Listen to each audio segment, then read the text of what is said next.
Gwydion. Gwydion.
Gwydion, what are you doing, boy?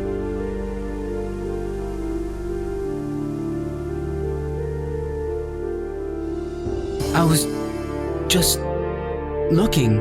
How dare you take leave of your duties? Resume your chores immediately. Yes, Manannan. Master. Had your parents survived your wretched infancy, the sight of your sloth alone would have killed them. They would not have been proud of me. No, but fate has favored you. Few orphaned youths can know such fortune. You are lucky to be here to serve me. I am very lucky. Indeed. Now get to work.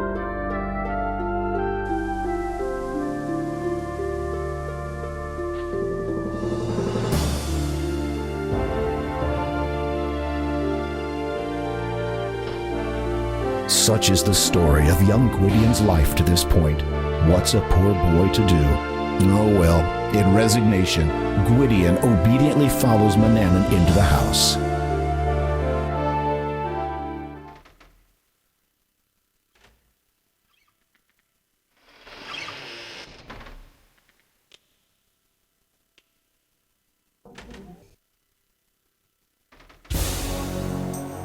The old wizard looks at you menacingly. The chickens need to be fed. See to it at once.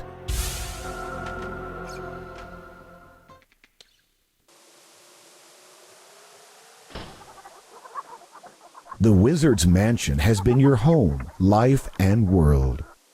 A tree grows bravely near the wizard's house. When closed, the coop does its job well. The hatch is home for the hens and comes complete with a supply of chicken feed.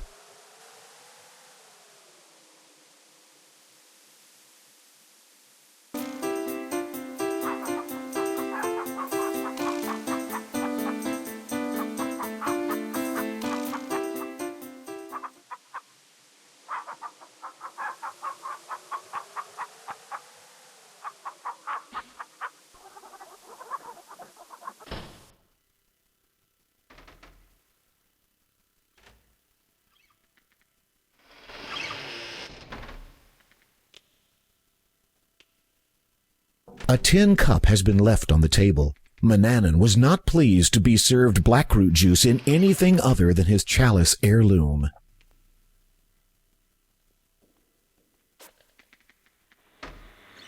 The perfect servant, aren't you? You scrutinize the moose head carefully.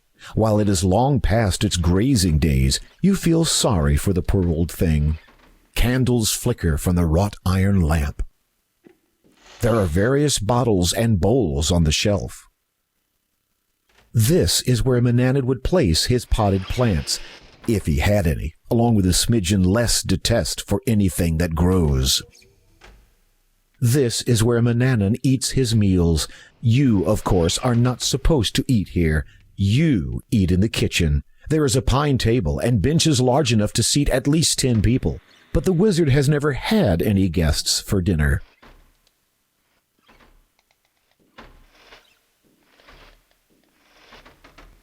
This is the kitchen of the wizard's house. Other than your own bedchamber, this is the only place in the house that you feel you can call your own. The wizard rarely enters the kitchen. On cold days, the fireplace is a cozy place to sit. The kitchen shelf holds many ingredients and implements for cooking. There are drying herbs and spices hanging here. The fireplace is not used during the summer. Manannan insists that you clean it regardless and frequently. The kitchen shelf holds many ingredients. Near the fireplace is a crude broom made of straw. Your muscles ache as you recall the long hours spent churning butter. The barrels contain grain and other foodstuffs. It's just your old tin bucket. Your mixing bowl is lying on the shelf.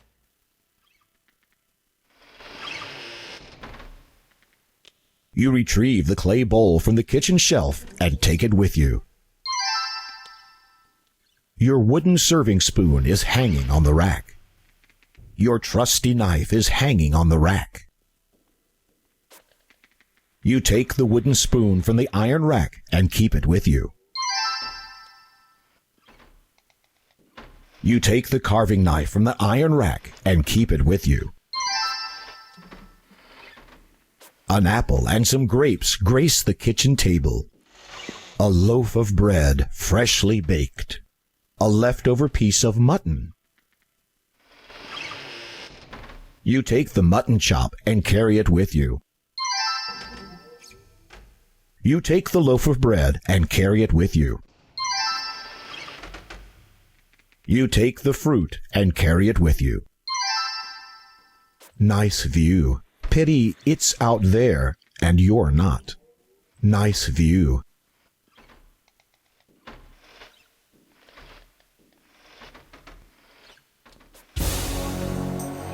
The wizard gives you an evil glare.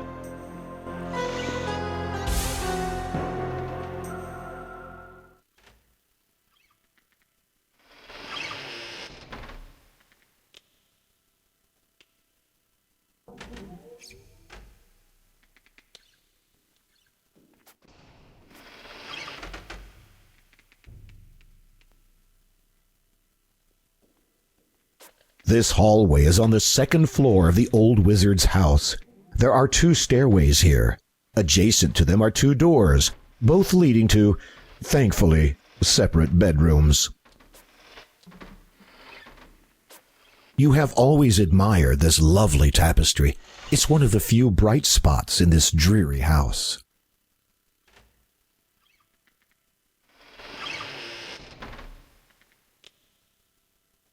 You can see most of the countryside of Ludor from this vantage point.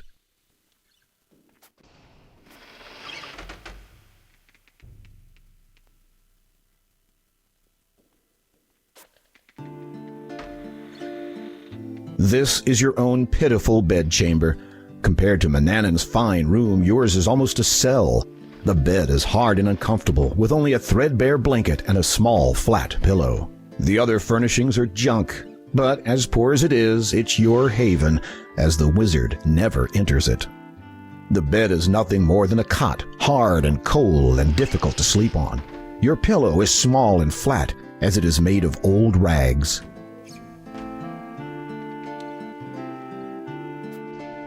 You look into the cracked mirror hanging on the wall.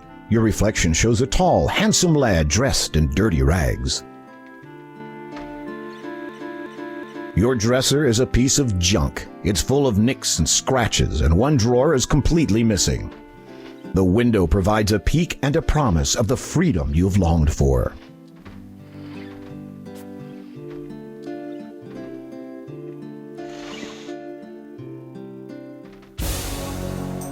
The wizard's glare makes you suddenly feel very, very small. I have decided to take a journey.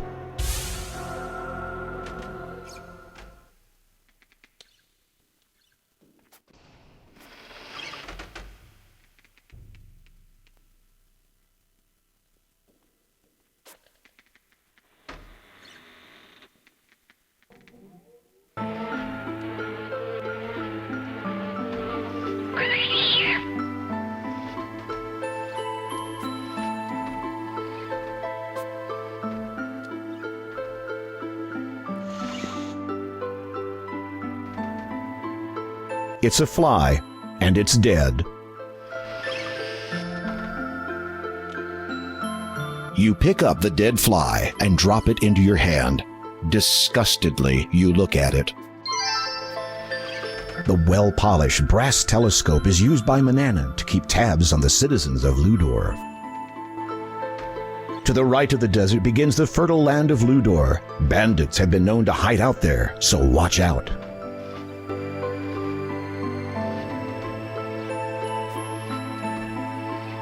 You put your eye to the glass. It amazes you how near everything seems.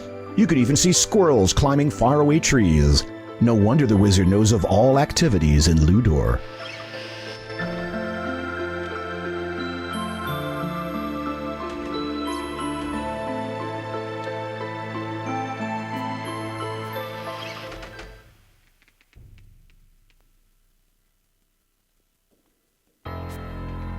Manannan's elegant bedchamber is a display room for the land's finest furnishings. From a regal canopy bed to an expertly carved closet, you can't help but compare it to your own meager space. Manannan spends his nights in that bed. That he does so alone and for so long as you've lived here would amuse you if your situation weren't identical. There's a small drawer in the front of the mahogany vanity. The closet is fashioned of ornately carved mahogany. It is clear why Manannan picked this spot to build his house. You doubt even the excellent morning view puts the wizard in a good mood, though. Manannan keeps a window open. This is just as well. His chamber pot is almost always full. You're not sure what to make of this. Manannan has unique aesthetic tastes. It's the wizard's chamber pot. You cannot use. It's a lovely handheld mirror. Manannan's a vain old codger, isn't he? You take the wizard's hand mirror. A bottle with a green leaf stopper contains some cat mint. Blank parchments for those late-night urges to jot something down. They're probably used to notate new ideas for making your life more miserable. A bottle with a cat's head on it. Manannan must be allergic to cats.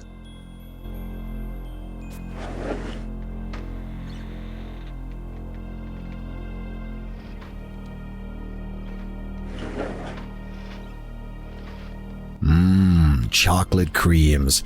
No, wait a minute. They're chocolate-coated insects. Yuck! A blue bottle labeled with a V. Given local topography, you're guessing it stands for vertigo. Manannan must have a little trouble with heights. It's a bottle of rose petal essence. You've never wanted to smell like a rose, but 3 vials contain small quantities of hair, all in different colors.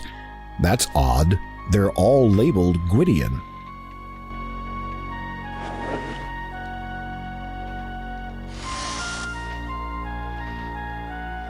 This is one of the wizard's linen gowns. The wizard's blue peaked hat sits in the bottom of the closet. You search the linen gown. You don't find anything interesting. You search the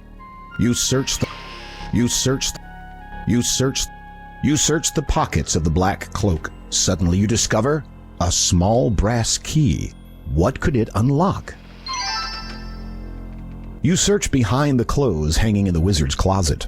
You're startled to discover an ancient parchment scroll. Its ink has faded, but it seems to be a map. Taking this treasure, you leave everything else exactly as it was.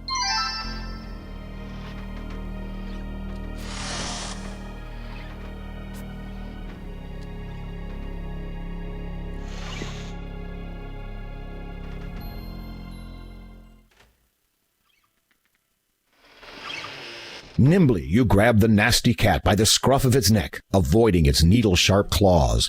And now that you have it, what are you going to do with it? You manage to pluck some fur before he viciously scratches and leaps from your arms. With grim satisfaction, you survey your wounds.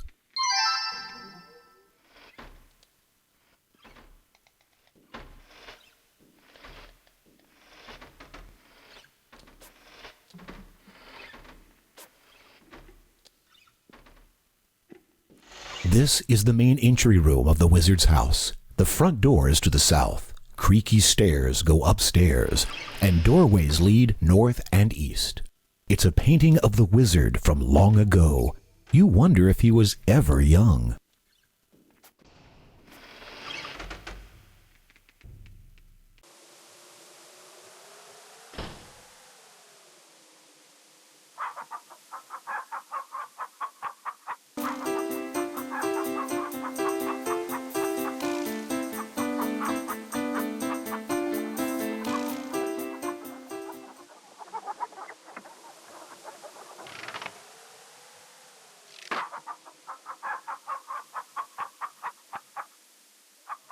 You pick up the chicken.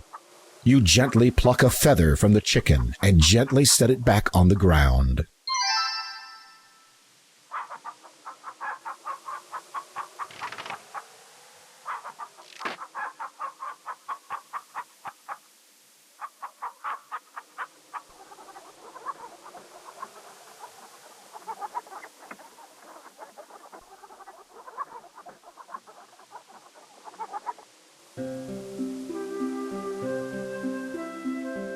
An eagle sits in its nest, tilting its head as it eyes you warily. The world beyond the only life you've known begins here. Manannan's mountain dominates the sky.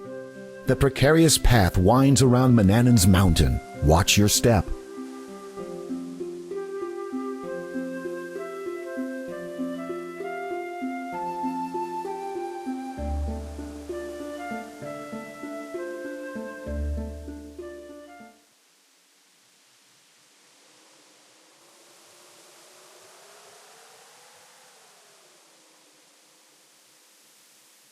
The land of Ludor spreads before you, promising a world of opportunity.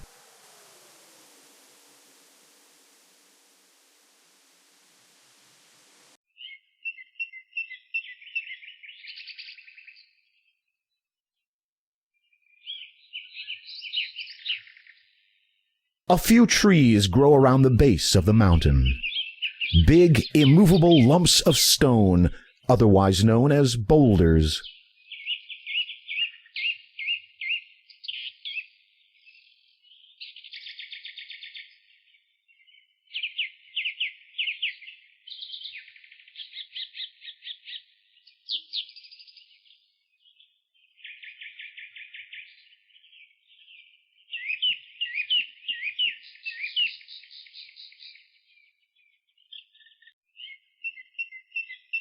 What a beautiful garden, you think.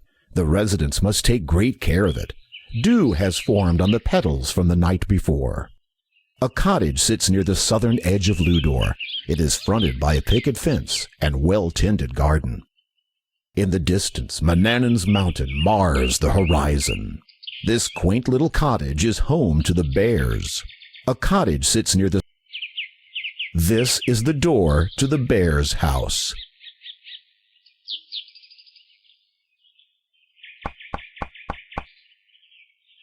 There is no answer.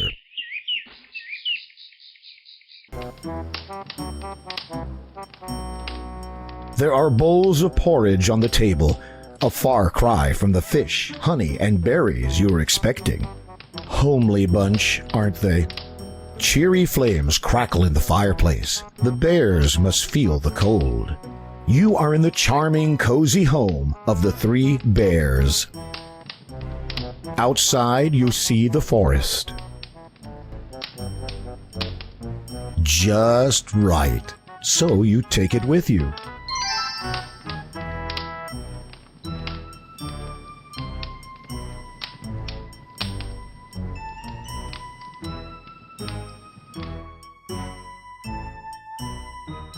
You sincerely hope that head isn't real. After all, what species would hunt its own? You are in the bear family's cozy bedroom. 3 beds share with a chest of drawers. You are in the bear family. This bed looks just the right size for you. You closely examine the contents of the drawer. You can't. This drawer is filled with various implements for sewing. It must belong to Mama Bear. You can see a very ornate pincushion in the bottom of the drawer. Something tells you it belongs to Mama Bear. There is a spool of black thread in the drawer. There is a little silver sewing thimble here. You pick up the thimble.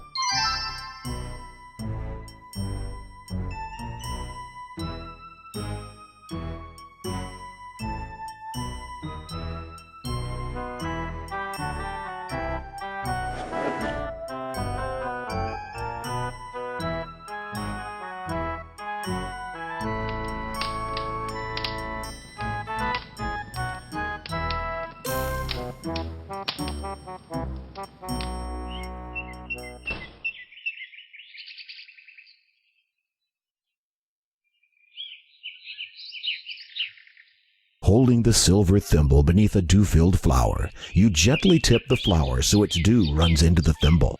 You move from flower to flower, repeating the process until your thimble is brimming with dew. You take a handful of fertile soil from the garden.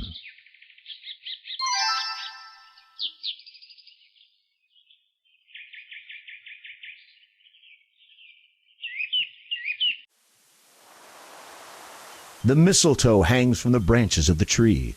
There are few dried sprigs mingled with the green mistletoe. One of the trees has a light green plant growing on it. Closer inspection reveals it as mistletoe.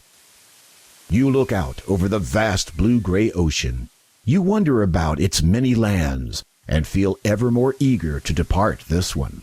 You see a small seaside village up the coast to the north.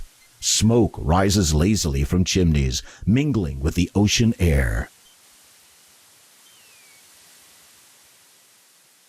You search among the hanging mistletoe until you find a sprig that has dried. You break it off and carry it with you.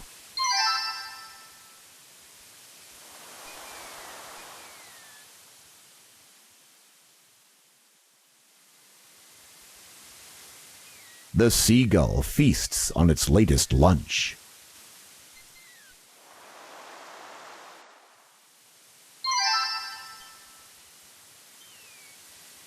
The store sits on the south side of the pier.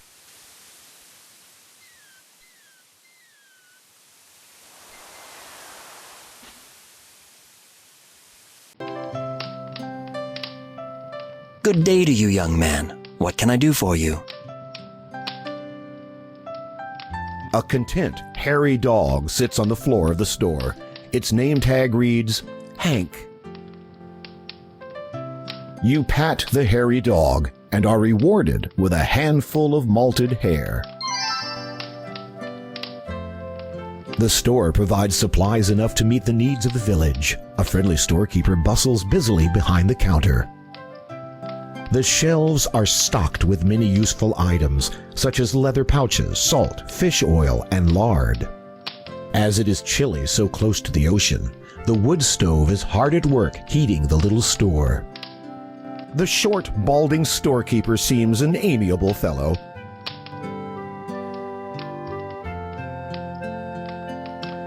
Greetings. What have you for sale? I have many an item that might interest you. For instance, you might wish to purchase a leather pouch, very suitable for carrying things in, as you might expect. Indeed. Anything else? I have numerous consumables that you may wish to acquire. Take a look at the shelf behind me. See if there's anything you would like.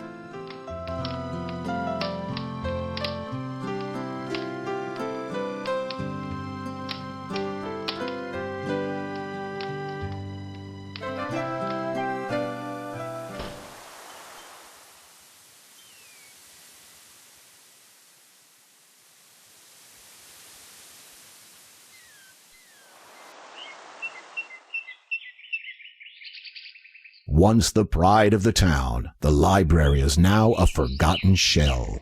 This house belongs to either a well-to-do family or to several poorer ones. Whoever boarded it up did an admirable job.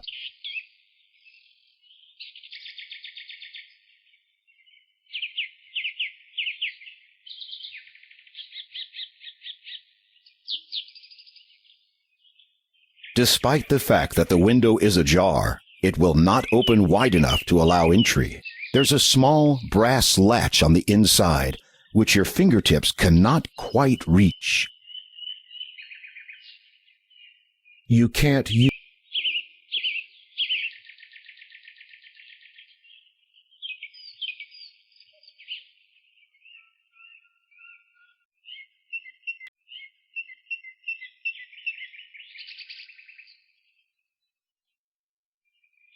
The magic map's faded ink has brightened in certain spots, depicting locations in Ludor.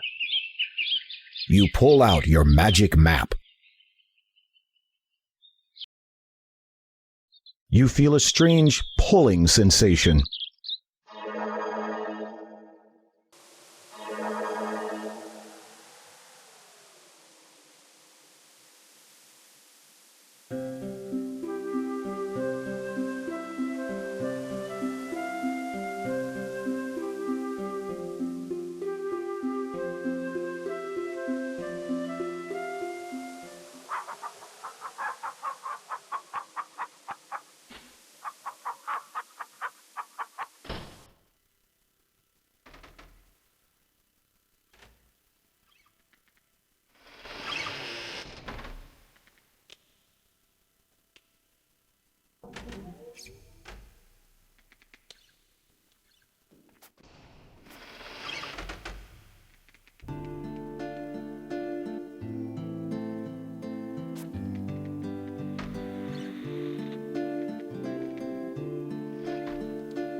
You drop to your hands and knees.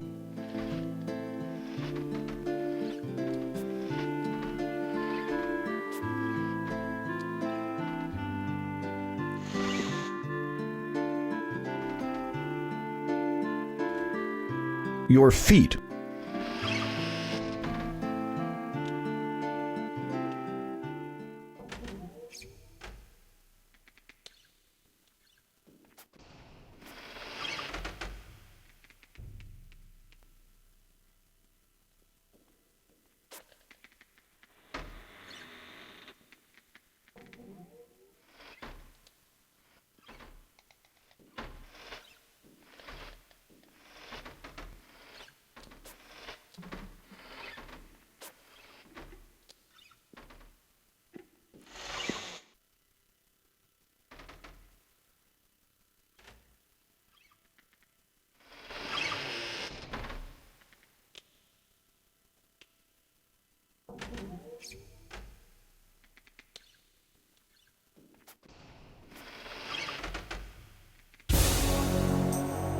You see an evil sneer come across the wizard's face. I am hungry. Prepare me a meal at once.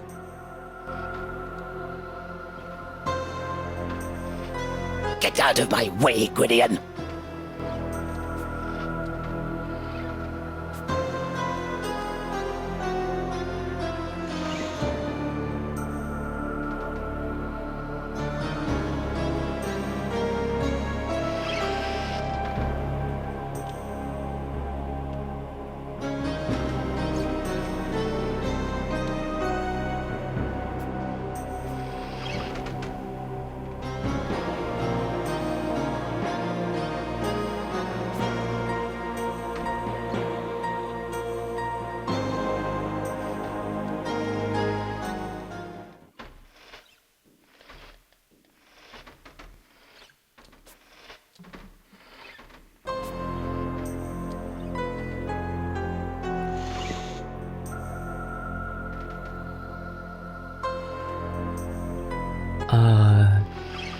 Master?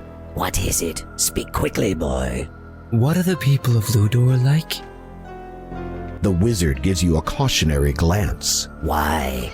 Intending to make their acquaintance, are you? No, I'm just curious. From what you have said in the past, they don't sound very appreciative of you. Selfish, pathetic creatures requiring constant vigilance. They should have some respect for an old man. It tires me keeping track of their movements never knowing when one might put a foot out of line. You have the strangest notion that Manannan's last comment was not an expression. They sound wretched. Much like yourself, but they are punished for their disobedience as surely as you are.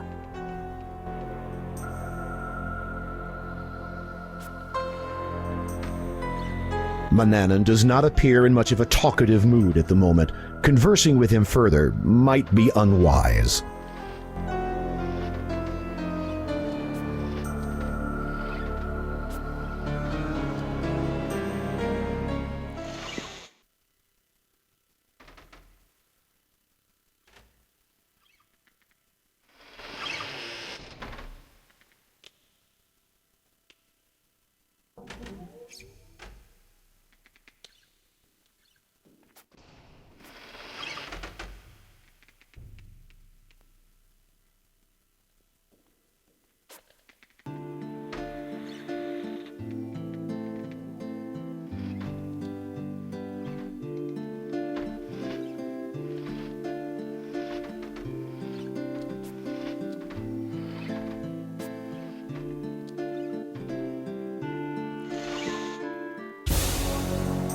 Your heart skips as the wizard gives you an evil look.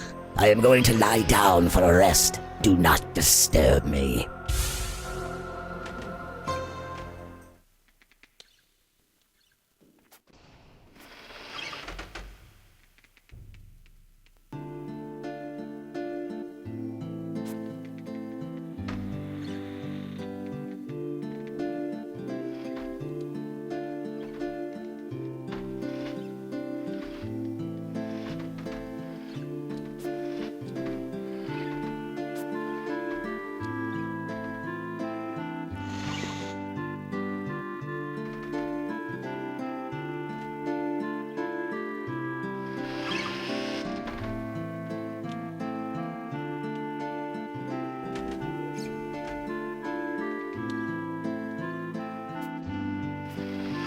You can't use your...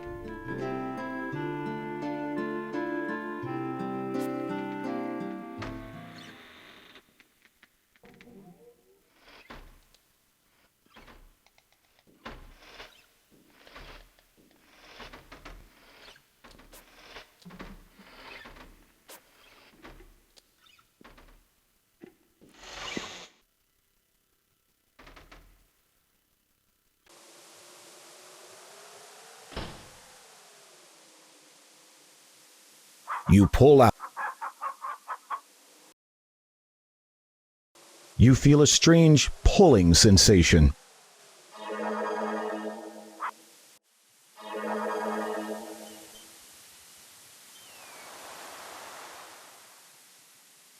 It's a massive anchor. Perhaps it got left behind.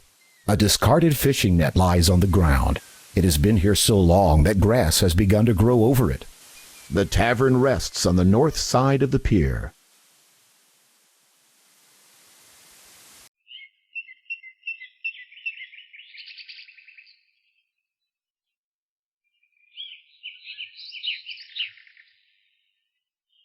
Despite the fact that the window is ajar, you slide the long spoon handle through the gap and easily flip the latch.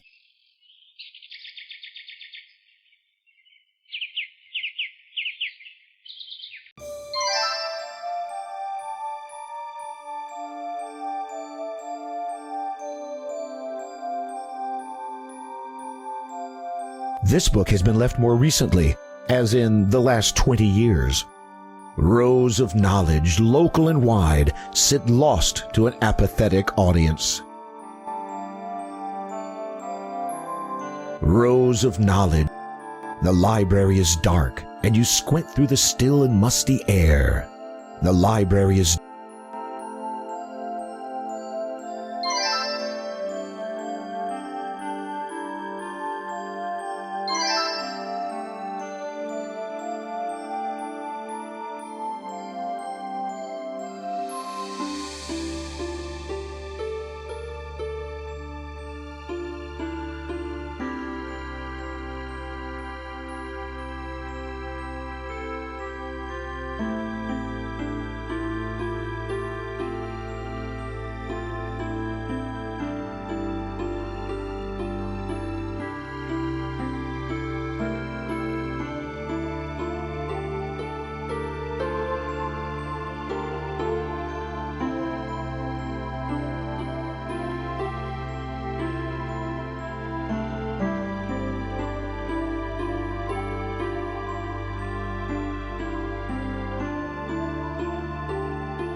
The rest of the pages are blank.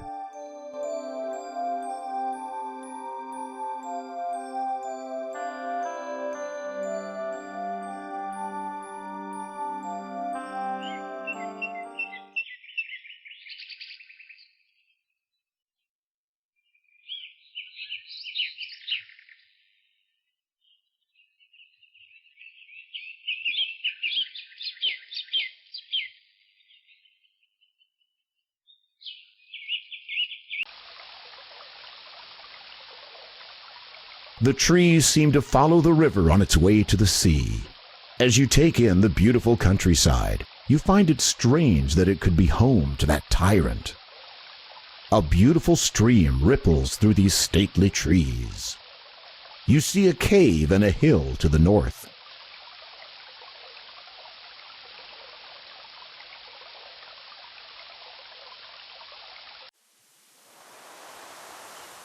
These trees have adapted to their saline habitat. These trees, it's big and blue. A stream cuts through this grass-bordered beach.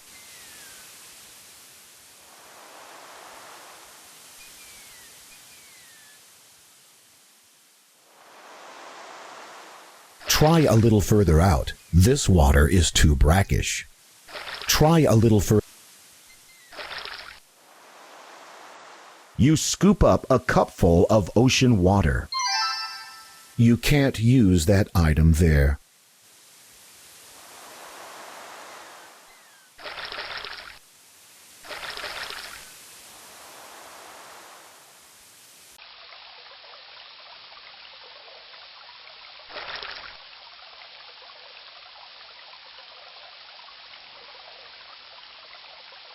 That's the largest web you've ever seen. You shudder to think of what spun it. Nice tree. This is a pleasant area, marred only by a dark opening in the hillside. A huge spider web covers the entrance.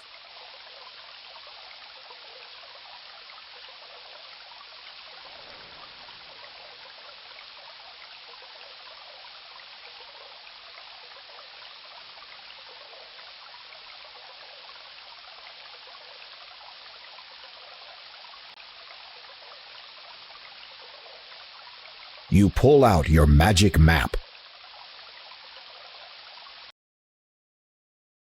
You feel a strange pulling sensation.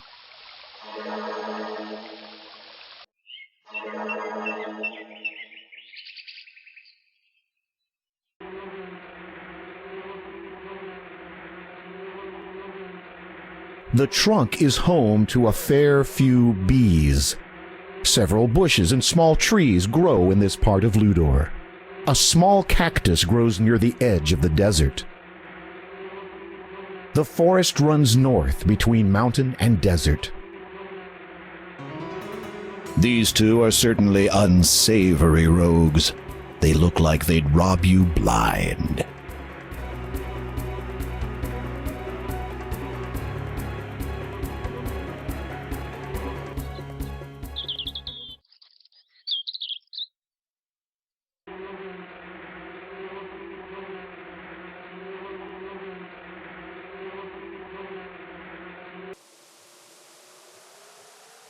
The sand stretches ever westward, as far as your eye can see. The trees must have germinated during an unseasonable wet spell. Cacti are common in deserts, and these are no exception. Cacti.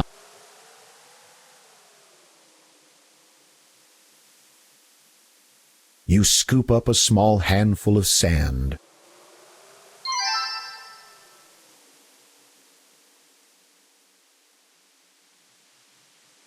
A snake has shed its skin and left it in the desert sun. You retrieve the dried snake skin from the hot desert sand. It's delicate and could easily crumble. Cacti are... The grass stood no chance in the unrelenting desert heat. If you've seen one rock, you've seen them all.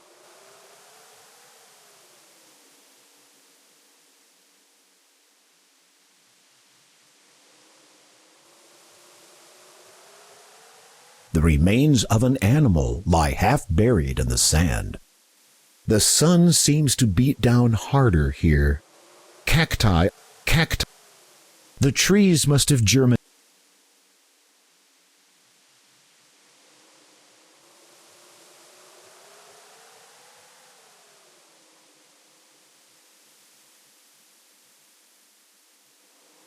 Cacti are...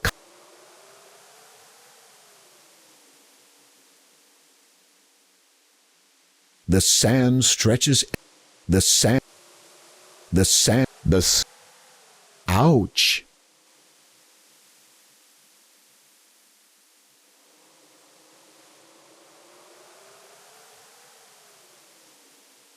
Ouch!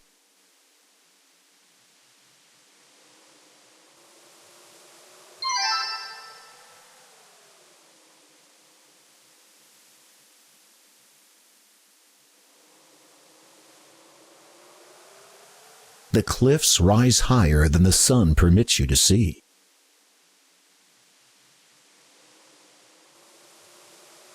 An ancient door has been set into the cliff face. You don't see that every day. The cliffs...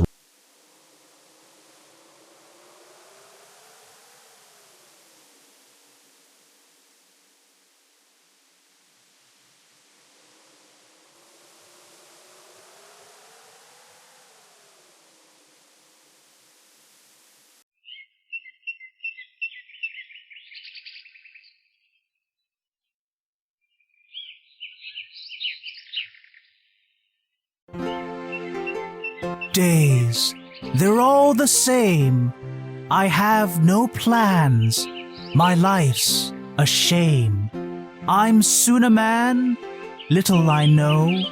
Should I care? I've nothing to show. Youth spent crying.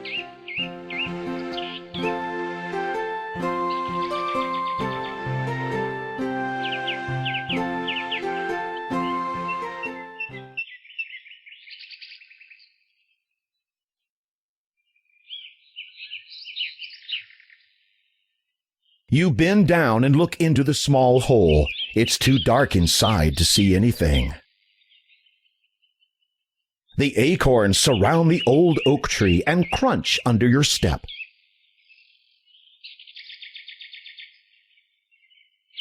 You pick and poke among the fallen acorns looking for dried ones. You eventually find 3 dried acorns and take them with you. You pull out your magic map. You feel a strange pulling sensation.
Manannan eyes you with a snaggle-toothed sneer.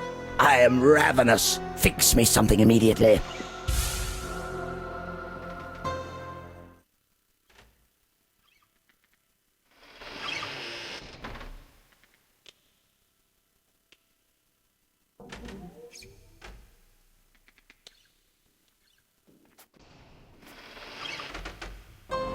Manannan is impatiently waiting for his food. His stomach rumbles as he drums his gnarled fingers on the table. You'd better feed him quickly, or dire consequences may result.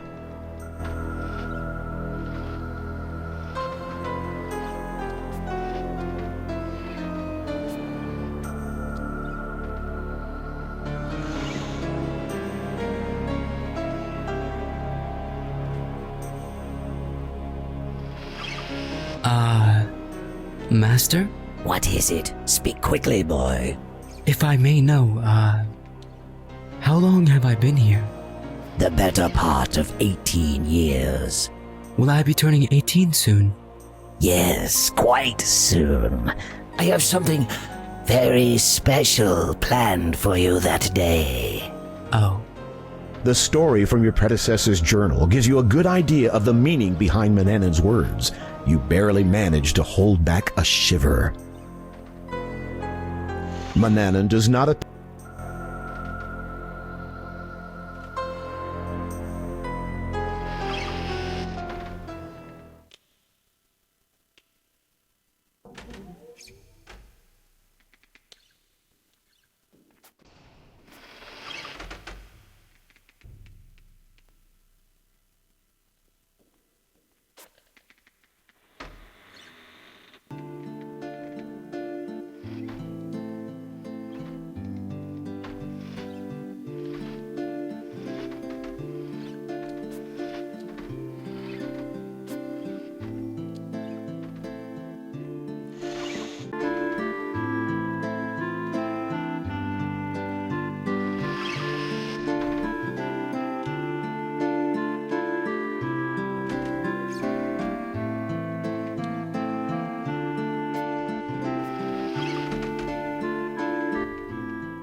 I have decided to take a journey.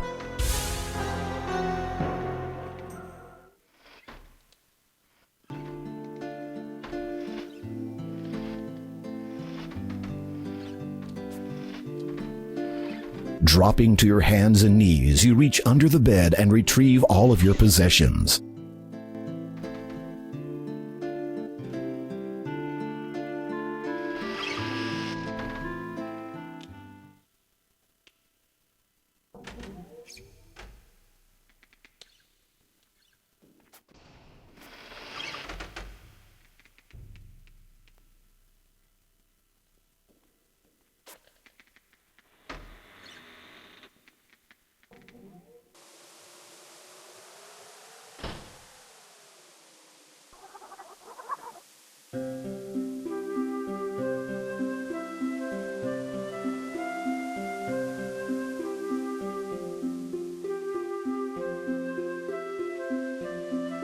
The fish must have been on dry land for a considerable amount of time already, as its aroma is less than desirable.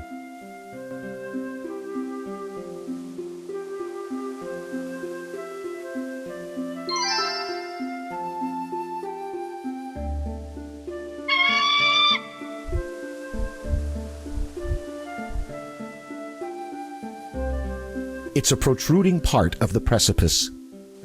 It's an eagle's feather.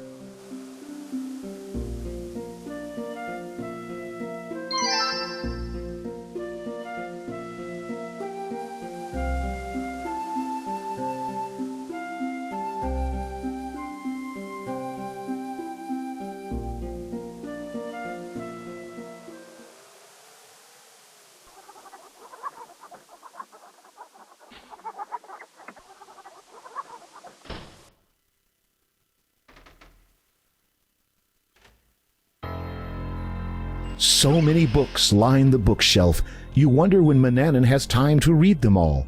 titles cover many subjects from ancient Arabic mythology to a study of the heavens to the philosophies of Socrates.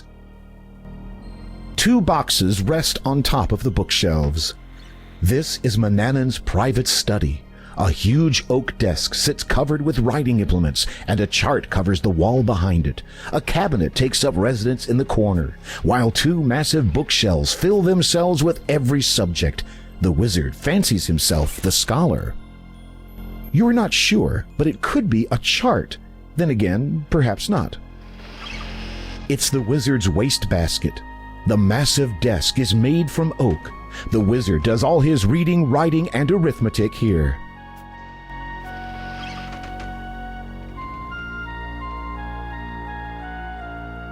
From here, the countryside of Ludor beckons the would-be traveler. The oak cabinet has a brass handle on its door. Your feather duster is lying on its top.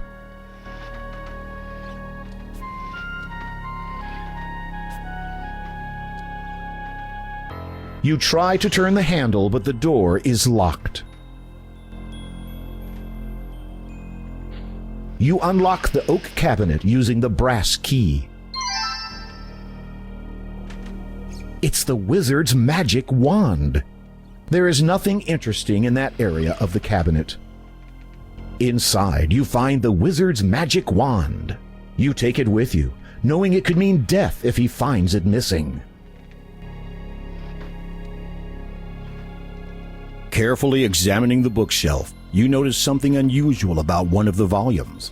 Only the spines are apparent, and they seem to be stuck together.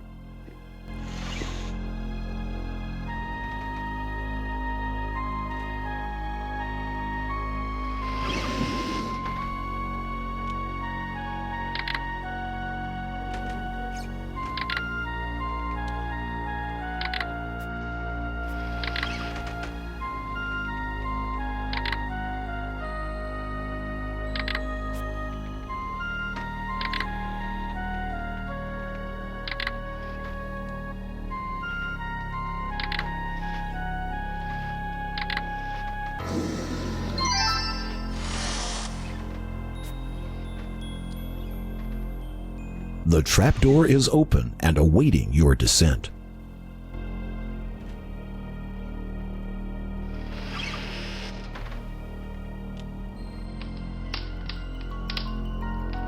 You are on a flight of steep underground stone steps. They curve downward toward a dim light. The open trapdoor is above you. You are on a flight.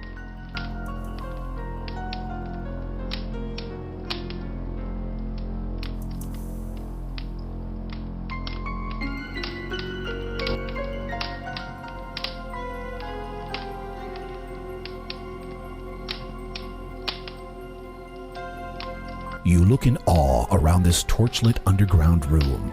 It appears to be a laboratory, a wizard's laboratory. The shelves are filled with numerous items.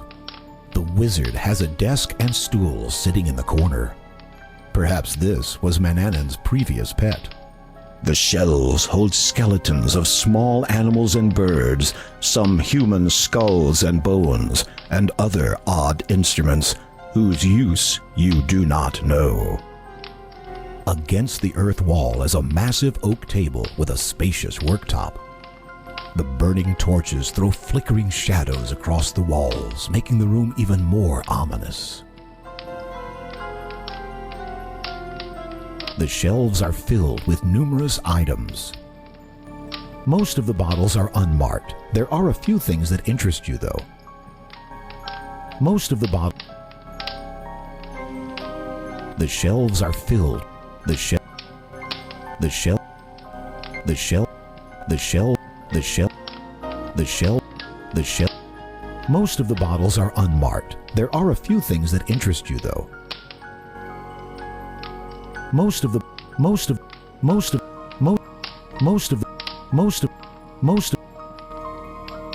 You're not really into collecting fossils and the like. Some things are better left upon the shelf. Thankfully, Manannan doesn't make you clean down here. Why start now?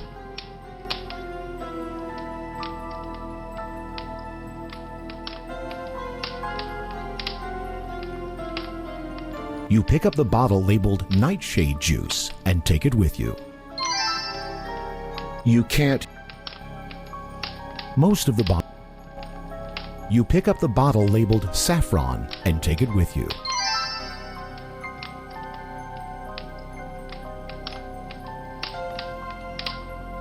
You pick up the bottle labeled Toadstool Powder and take it with you. You can't. Most of the bottle. You pick up the bottle labeled Toad Spittle and take it with you. You pick up the empty flask and take it with you. You pick up the bottle labeled Ground Fish Scales and take it with you.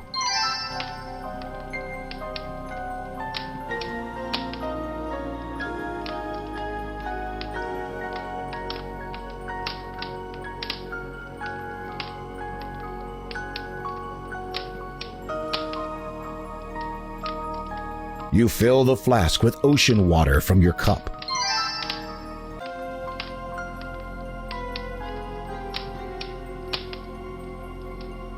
You take a closer look at the wizard's work table.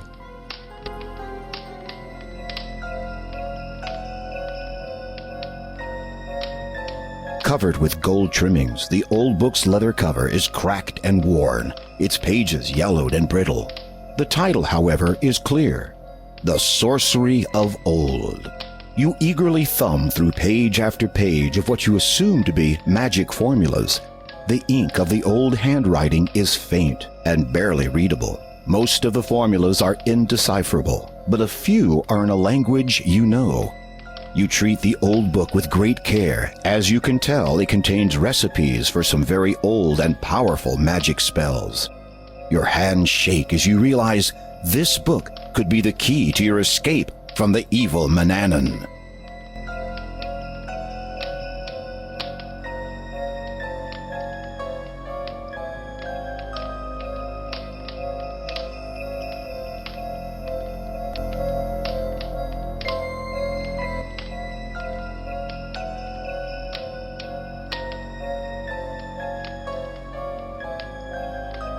You add the thimbleful of dew to the bowl.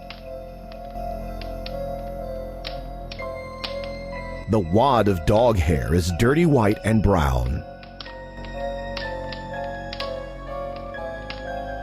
You add the dog fur to the bowl.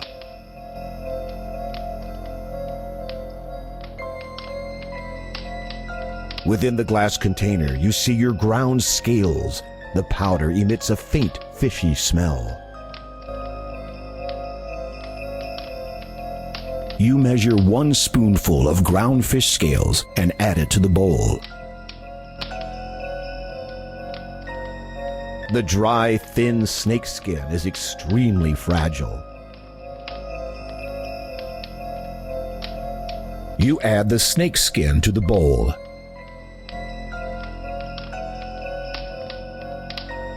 The chicken feather is small and light, no more than a piece of fluff. You add the chicken feather to the bowl. You mix the bowl's contents by hand until they become doughy. You look at Manannan. With trepidation, you prepare to recite the Understanding the Language of Creatures incantation. Fur of beast and reptile skin, with scale and feather too thrown in, grant me sense to comprehend animals of water, earth, and wind.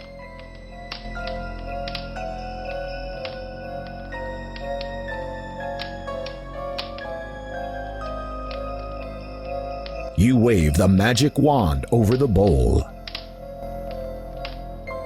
You carefully divide the mixture into 2 pieces and place the dough pieces in your ears. You will now be able to understand the speech of the animals, birds, and fish. You will not, however, be able to speak to them. The spell will last as long as the dough is in your ears.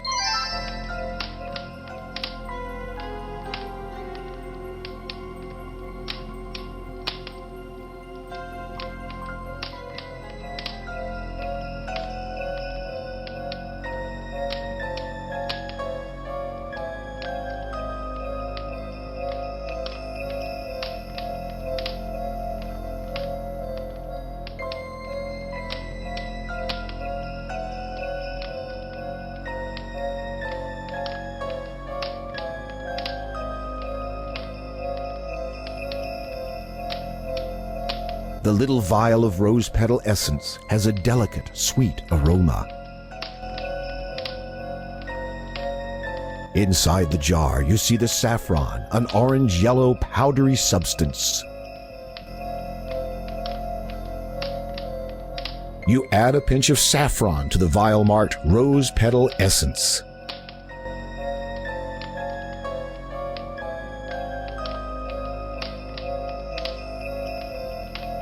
With trepidation, you prepare to recite the flying like an eagle or a fly incantation. Spirits of air, cloud and breeze, lend me your wings that I may seize the opportunity to fly. Allow me passage through the sky.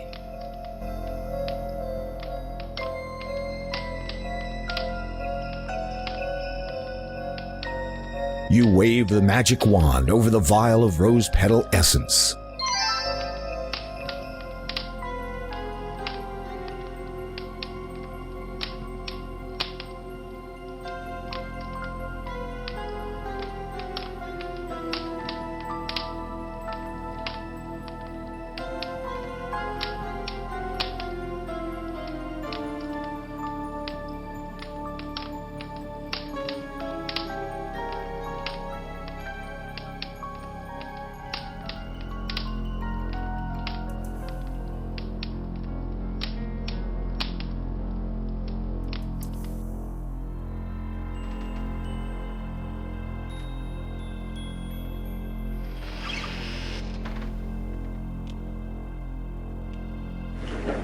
You open the desk's only drawer, but you see nothing interesting. Again, you search the contents of the drawer, but find nothing interesting. Persistent, aren't you? Upon closer examination of the contents of the desk, you find a letter. You remove it and take it with you.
There seems to be more written on the other side of the letter.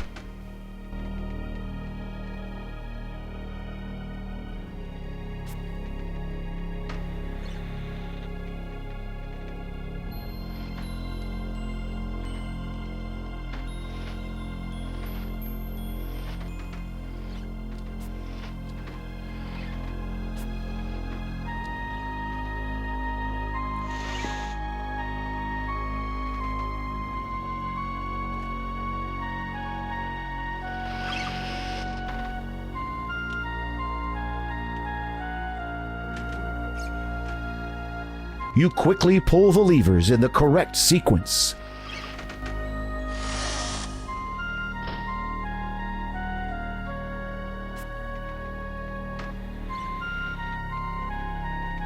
The cabinet door locks as you shut it.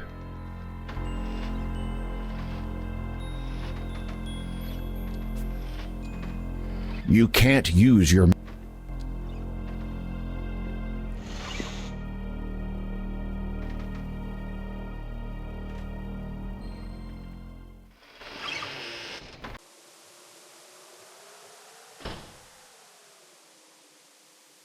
You pull out your magic map.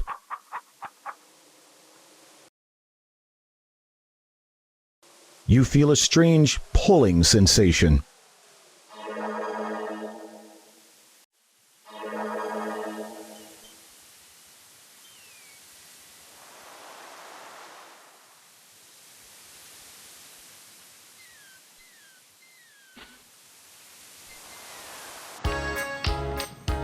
What'll it be for you, sir? A good pull of ale, or you rather a dram of rum? My, ain't you the handsome one? The town tavern is a haven for visitors, reputable and otherwise, to engage in behavior suitable and otherwise.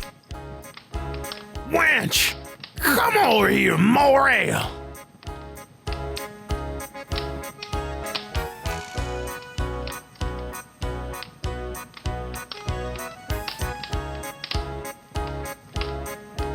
A pretty, buxom barmaid stands there with an air of hardened determination. You get the feeling that she doesn't take guff from anybody. Two surly men sit drinking ale. They see you looking at them and glare back.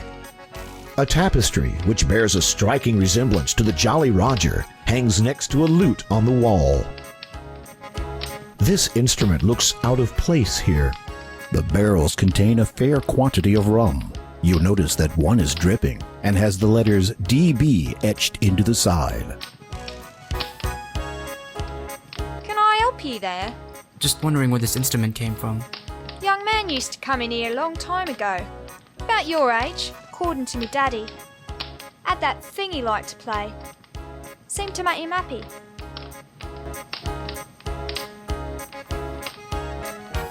It is a little pot-bellied wood stove. Through the window, you see the village and the woods beyond. Bottles of rum and ale line the shelves behind the bar.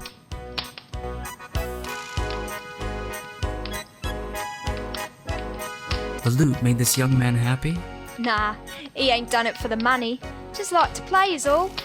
You know, entertain the customers. Who was he? Don't rightly remember. I was only a wee mite then. Think he lived with the wizard, though I might be mistaken. Why does the loot now hang on the wall? One day the young man stopped coming over. Daddy found the instrument lying just outside. Said it was real weird how the air around it smelt all smoky, though there weren't no fire about. Anyway, he put it on the wall, in case the man should come back for it. Do you think he will? Hard to say. No one's seen him in years. May I borrow the loot? You one of them musy types? Yes, I am. I like a man who explores his creative side. Indeed, I'd very much like to practice with it. Of course you can have it. Thank you. If you agree to play for the establishment. You want me to play for you? You're catching on good. I don't think that I'm ready to perform publicly. Oh, go on. We ain't had a good performance round here for years. I couldn't. Really. Well, the loot will be there if you change your mind.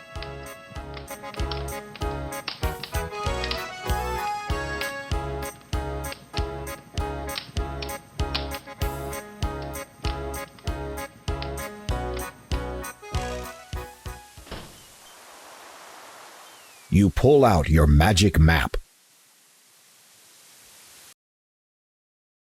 You feel a strange pulling sensation.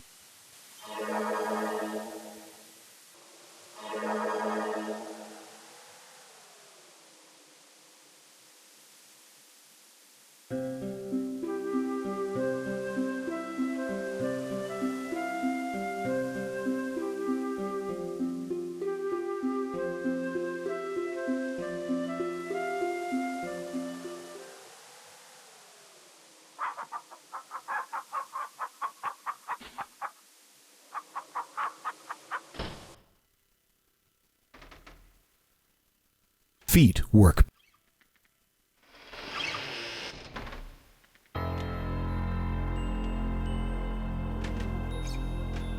You scan the bookshelf for interesting titles and find a book entitled Black, the Ultimate Fashion Statement. You quickly pull the levers in the correct sequence.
You're carrying a handful of sand from the desert.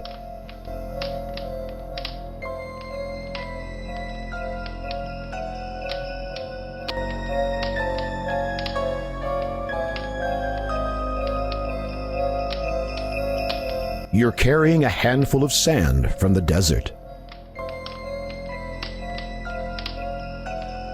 You add a handful of sand to the flask.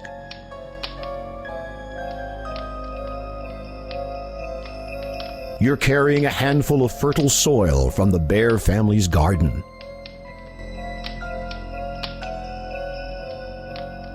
You add a handful of fertile soil to the flask.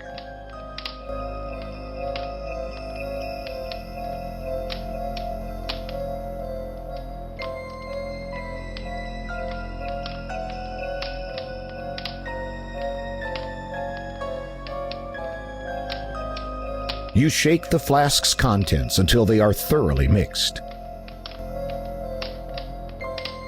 You wave the magic wand over the flask.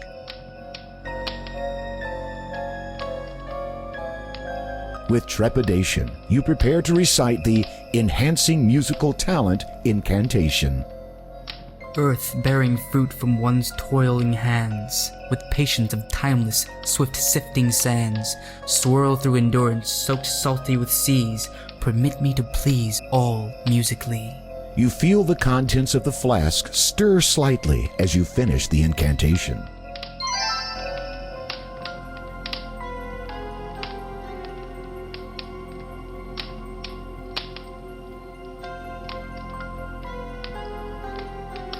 You can't.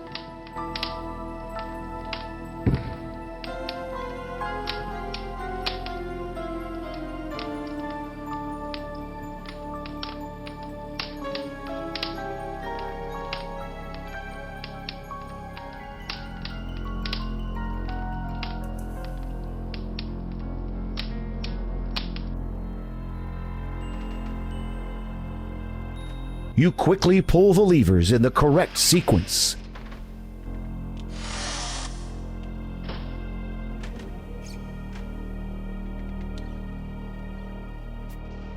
You try to turn the...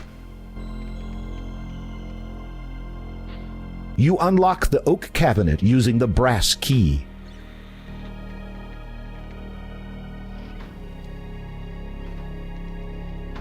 You carefully replace the magic wand exactly as you found it. The cabinet door locks as you shut it. Every serf...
You get on your hands and knees and quickly shove all your possessions under the bed. They will be safe from the wizard's sharp eyes there.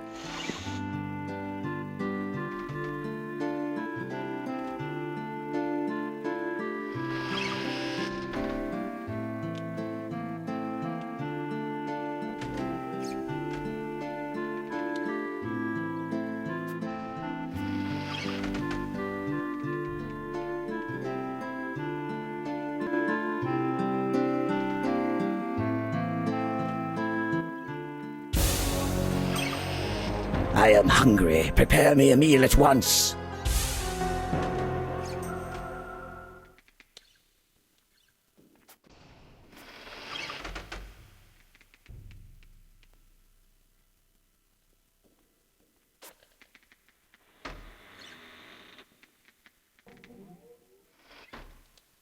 Manannan is impatiently.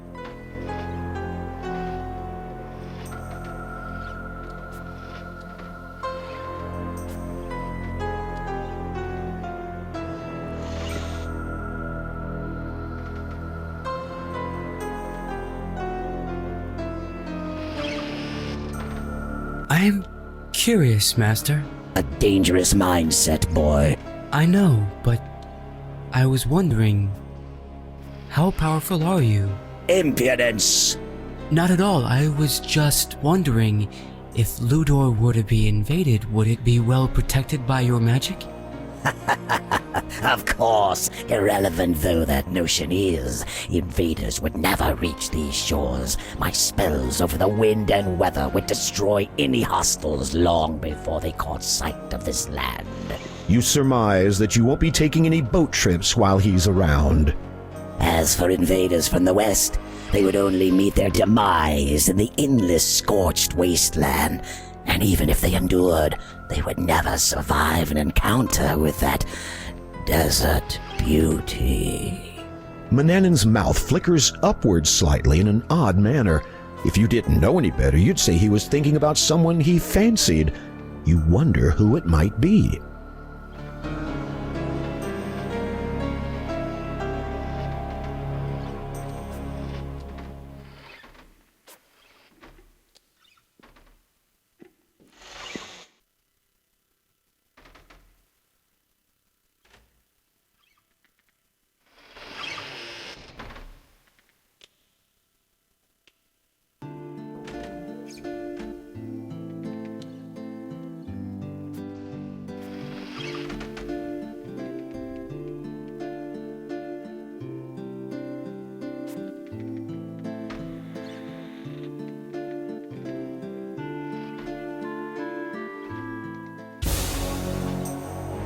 I am going to lie down for a rest. Do not disturb me.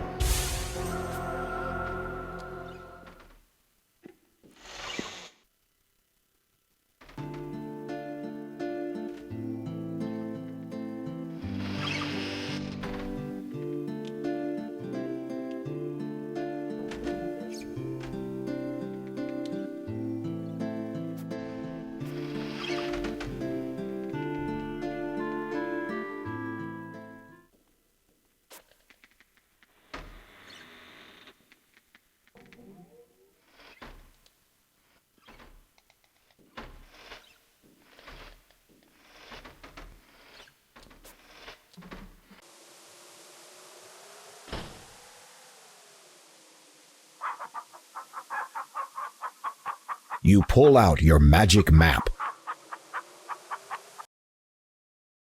You feel a strange pulling.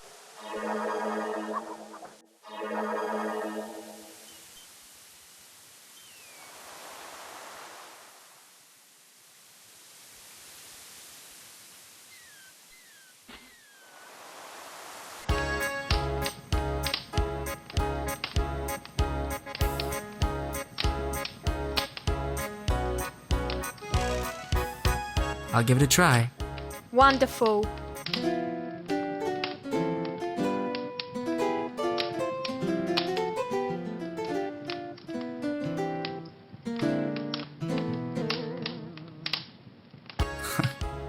I'm a bit rusty. You sure are. Can I have the loot now? Wouldn't feel right giving it to someone who's not musy enough. Sorry.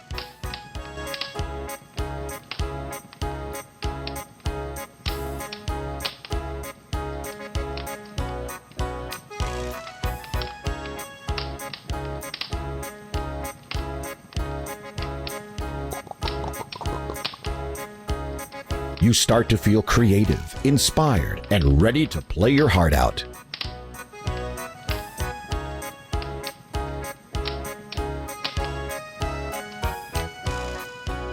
I'm ready to play. Wonderful.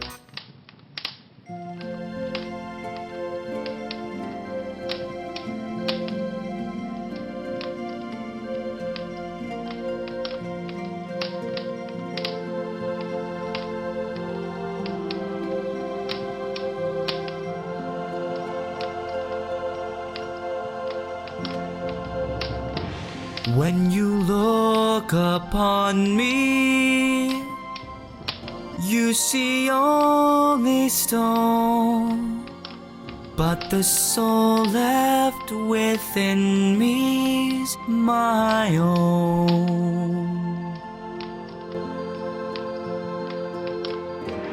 Touch me with song, my pain is gone.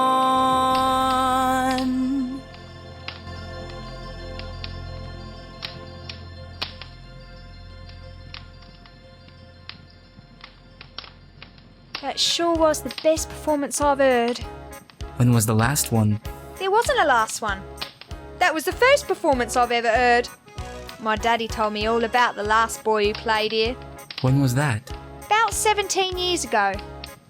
Anyhow, you played so well just now. I see no reason not to let you have the thing. Thank you. Wench, come over here, more ale.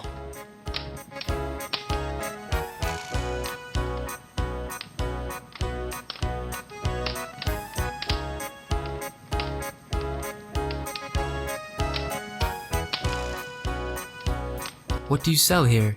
For you, I'd sell more than this here tavern offers. But me husband won't be appreciating that. I meant, what beverages do you serve? What's that? Drinks. What drinks do you serve? Oh, now you be talking me language. Somehow you doubt you could ever be talking her language. This place can sell you the finest liquor the land has to offer. Anything else? What else is there? Ale and rum, of course. You're a cutie, you know.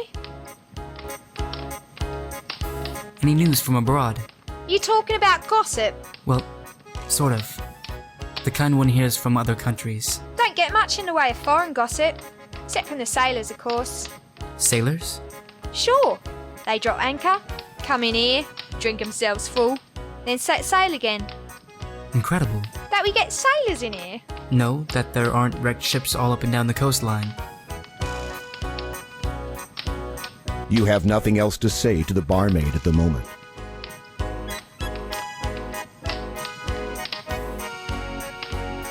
Beat it, kid. Get lost.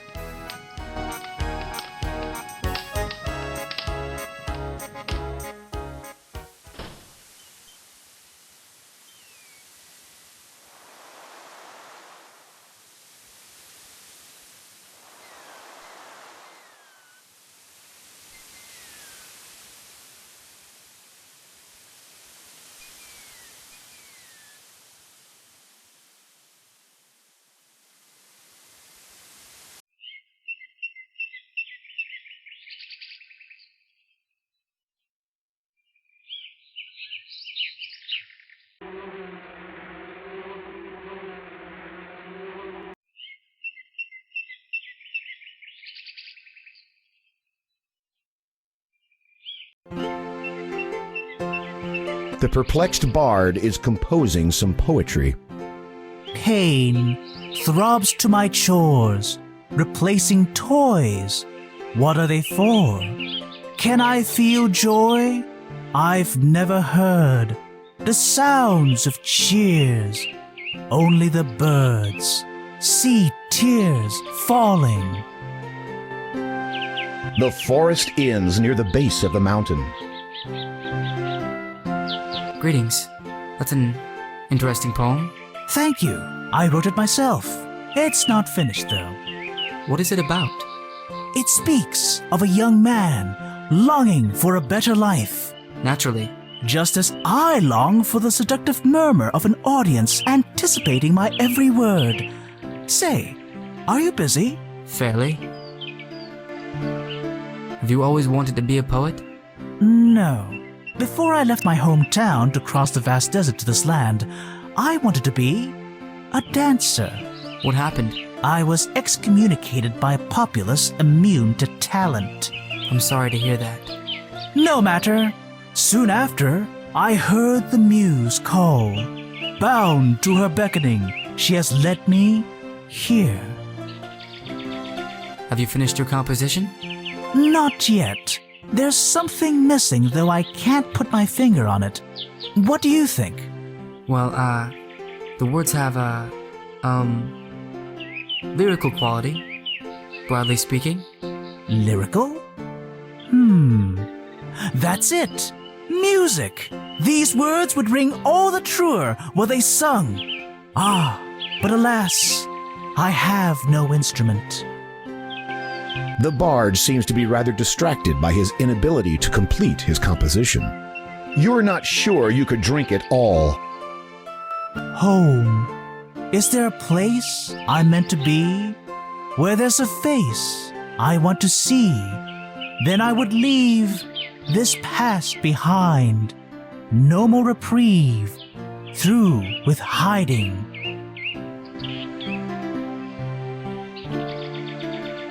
Please, don't touch that. It is my only means of returning through the desert. Not that I would choose to do so again. Even if open arms were to herald my arrival, I doubt I would know my way back. You trekked through the desert with only a pitcher of water? It is no mere pitcher. It is enchanted.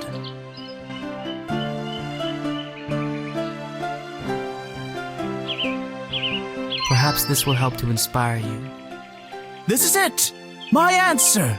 The key to unlocking the creative force inside!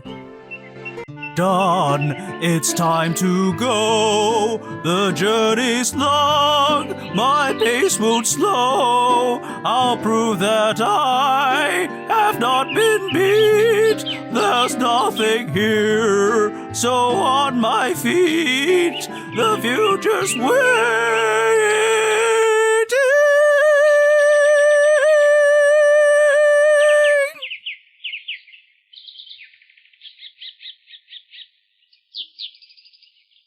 It's a pity you didn't have any talent potion left to give him.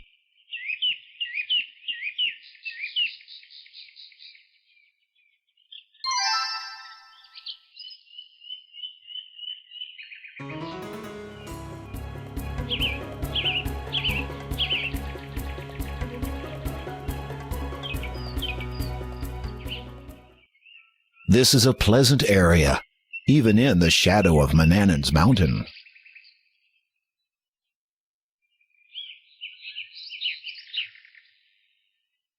You peer into the empty pitcher. At the bottom, the word Vandalmere has been etched.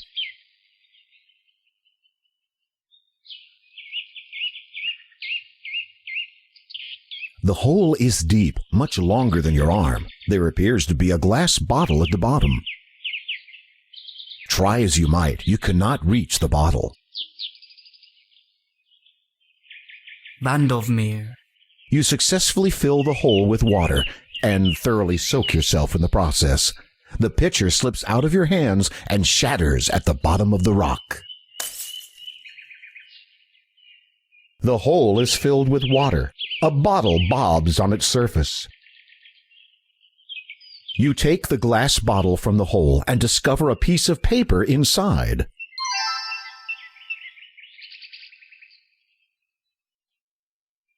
The page feels very fragile. You assume it's very old.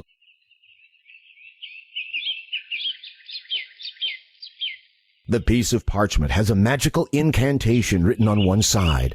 You realize this is a page from the sorcery of old. On the back of the spell page is a scribbled note. Where can I find a mandrake root? I fear this land is barren of this rare vegetable. I have learnt it favors darker places. Perhaps the cave. It is my last hope.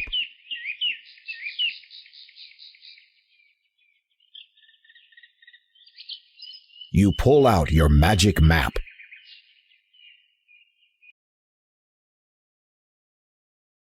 You feel a strange pulling.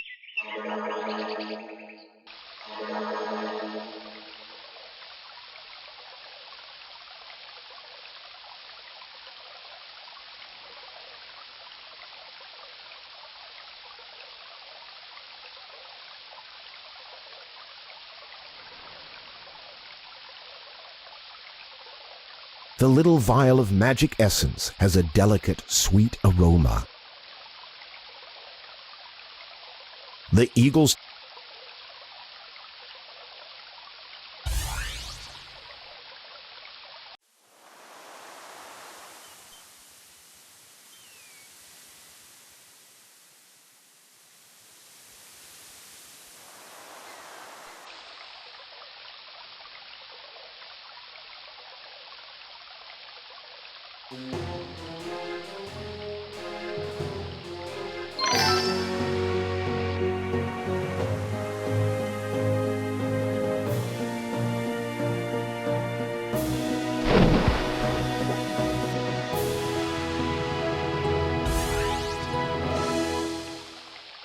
Now webless, the entrance is open to you.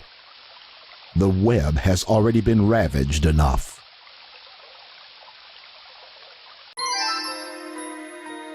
The cave is bare and barren. The cave is bare and barren. The cave is... The only life left in this cave is a lone mandrake root.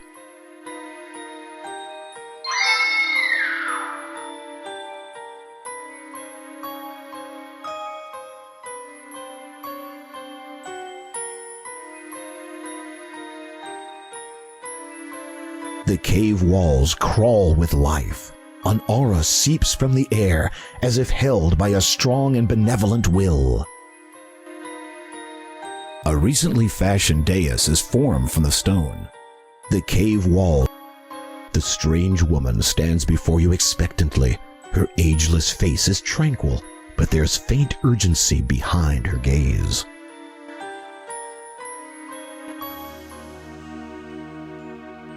Welcome, young one. I saw you through the telescope, but it was a dream. Neither dreaming nor awake. It was I you saw. Who are you? You may think of me as an oracle. Beyond that lies knowledge I cannot impart. A better question for you to ask is, who am I? I do not understand. Do you know your identity? Your ancestry? Your heritage? My name is Gwydion, a servant to the wizard Manannan, and I have lived in Ludor all my life. As for my parents, I have never known them. Manannan told me that they died when I was very young. Yes. Too young to remember. Too small to resist. I don't understand. A lie lurks in shadow and gives way to the luminance of truth. The time has come for your enlightenment. Hello? Where am I? These are but visions of light long faded. Observe what you may, but the time of influence has passed. The child of the cradle stirs, as if the air has become too cold for him. You wonder if you could stand a closer look. You are, for want of a better word, standing in a regal nursery. Two children sleep soundly in their cradles on this summer's eve. You wonder how often the children's parents stood there, holding them proudly as they gazed out at their kingdom. A child's toy, its use cut short, stirs no memory. You have never seen such a place, but hope you will again before long. The nursery is sparsely furnished, allowing for ample crawling space.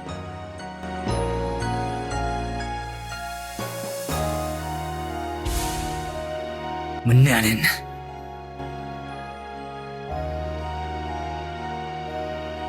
I thank the Father for this timely gift. No!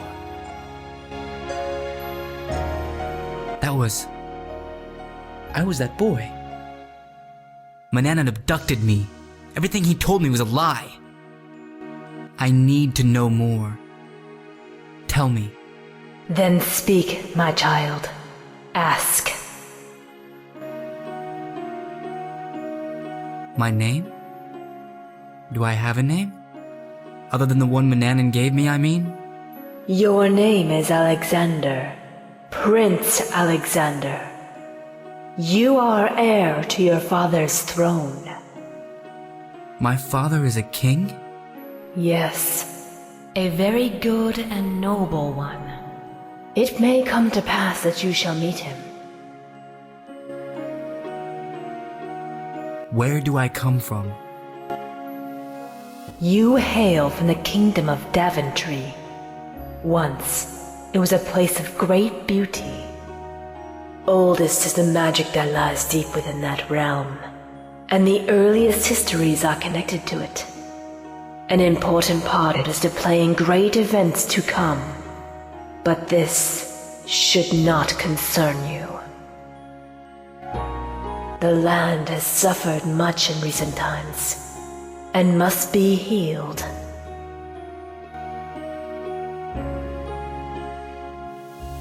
Why must the land be healed? Great misfortunes have plagued Daventry since the arrival of the three-headed dragon. Each year it demands a sacrifice in exchange for sparing the land from its fiery wrath. At first, the king refused, and now, years later, the land burns still from the dragon's flame. How may it be healed? The power to do so can be found in a place once linked to the greater land. You will come to it in time, where your value shall be measured by the way you measure value. Come again? You will know when it is time to know. Why does the king do nothing? There was a time when the king would have risked all to save another. Now, he has barely the spark of life within him. The years have been hard for the royal family. Grief has taken its toll, and the king has borne the brunt of the anguish. Now, with the dragon holding the kingdom's future in its fiery jaws, he has not the spirit to fight the evil. The curse endures still. Curse? It is beyond what is yours to reckon with. Concern yourself not with it. Why does the king There grief. curse? It is.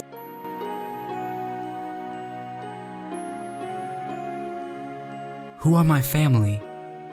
You are the son of Graham and Valanice, and the twin brother of Rosella, who is even now in great peril.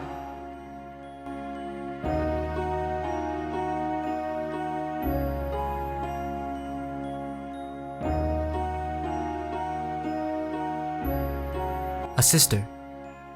In peril, did you say? The dragon came and took nest upon the highest summit. From there, it receives its dues. Lately, its price is the highest yet. Rosella. Yes, she is to be the next sacrifice.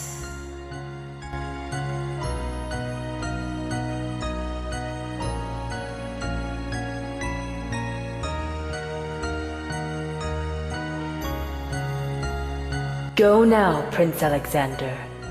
Deal with your enslaver, and venture forth to aid your family at a time they need you most. Thank you, Oracle.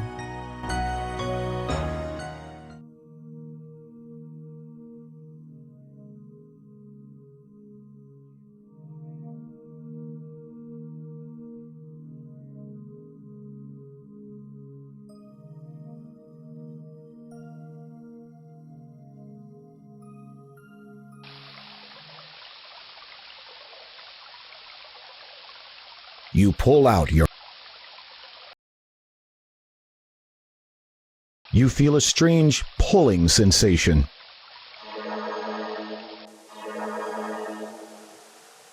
The cliffs rise higher than the sun permits you to see.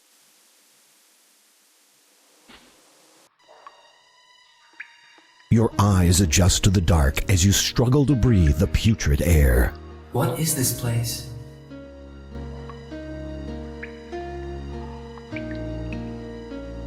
You peer into the glowing pit, your head begins to spin, and you feel compelled to step closer to the eerie light.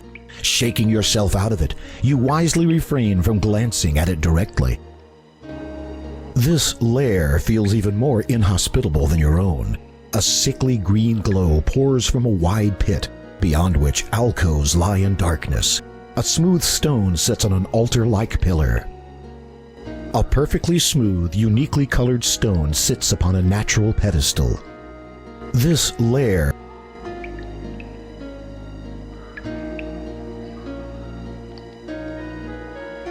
Who comes to my den? Just a man. Man? I have known many called man. All wretched, all deceitful. Now, all stone.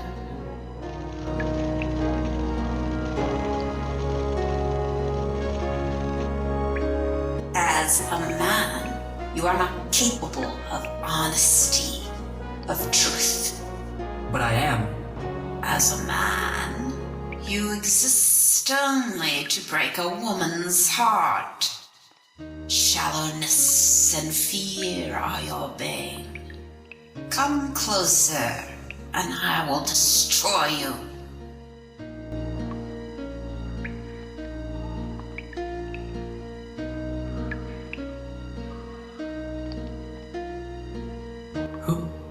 Who are you? I am your doom. Who? I.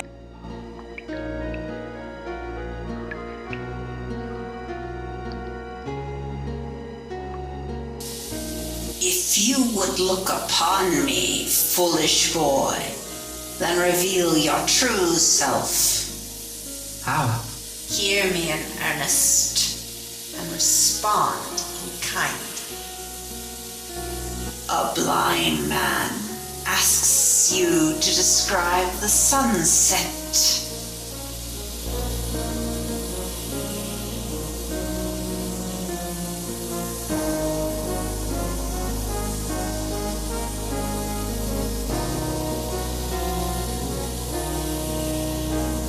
A poor girl offers to sell you a rotten apple from her basket.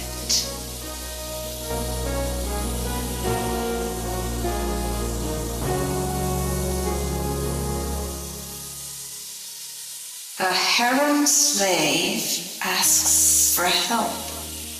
Her master will beat her once he learns of her escape. She offers her services.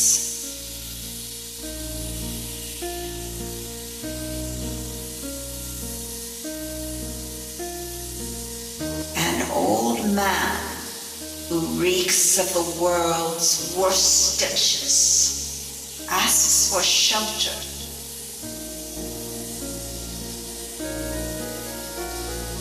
After many years of correspondence with the lady, you propose. Upon meeting her in person, she is far less attractive than she described.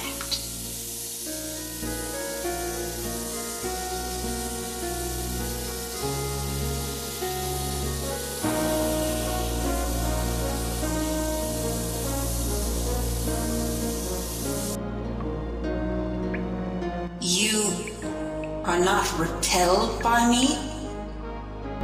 You are not transformed. The enchantment is broken. Forgive me. I have been too hasty in appraising you. It would seem that I possess something of the hard-heartedness I accused you of having. Considering my predecessors, I think your opinion was understandable. How can I thank you? The woman's true form is one of beauty in every sense. Please, there must be something I can do, or offer you perhaps.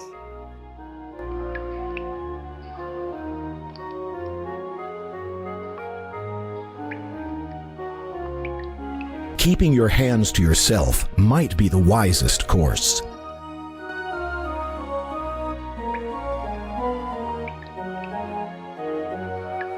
If it would please you, I would have this unique stone. It would, though I am loath to ask. I would have you first do a favor for me. Certainly.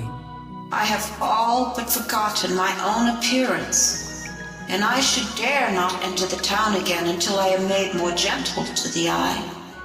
Assuredly, you would make not even the most dazzling sunrise more attractive to the senses. I thank thee for the compliment. However, I still desire a means to appraise myself. I have none, for once transformed into a gorgon, all were destroyed in my terrible rage. Bring me a looking glass, and I will gladly grant you the stone. I will do as you ask, my lady. Keeping your hands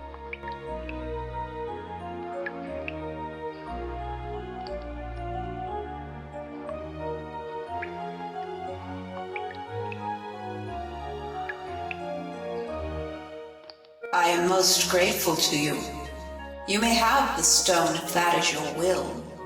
Thank you, my lady.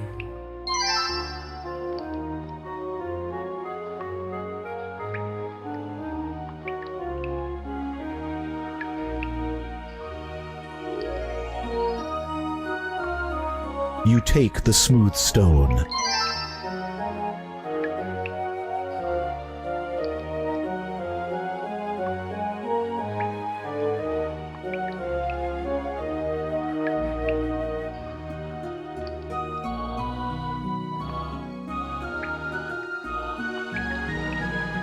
This stone is most unique. Would you tell me something of it? It was my bane. I do not understand.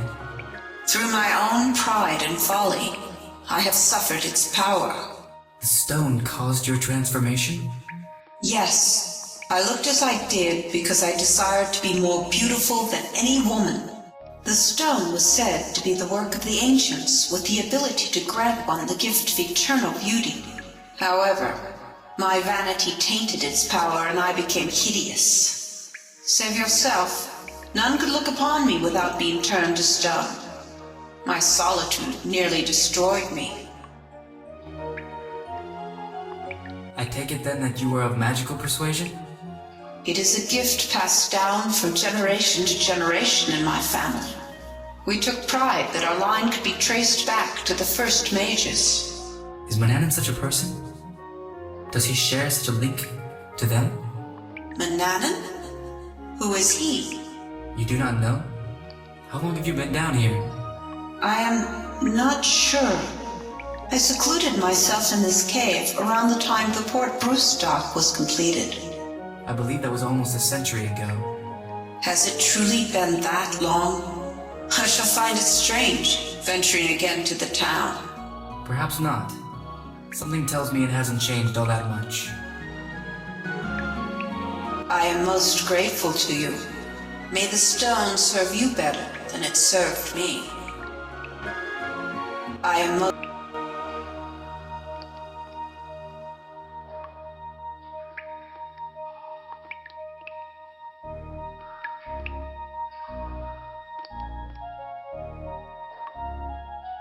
Farewell, my lady. Farewell, good sir. Yet before we part, I wish to make mention of something I have sensed in your aura. Whatever wretched life you have thus far lived, I feel a great change encroaching upon you soon. For good or ill, I know not. Heed well my advice. Beware those who would offer help, particularly if such should bear a price. I thank you, my lady.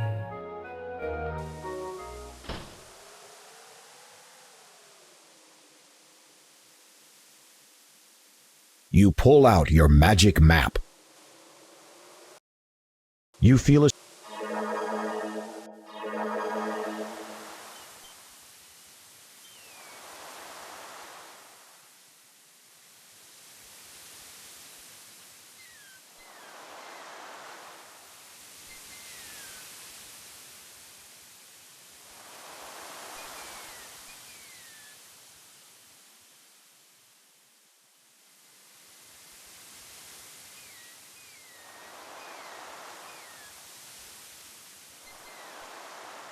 You're not certain why you're carrying around something as disgusting as a dead fly. It's not wise to mix magical ingredients without instructions. The little vial of magic essence has a delicate, sweet aroma.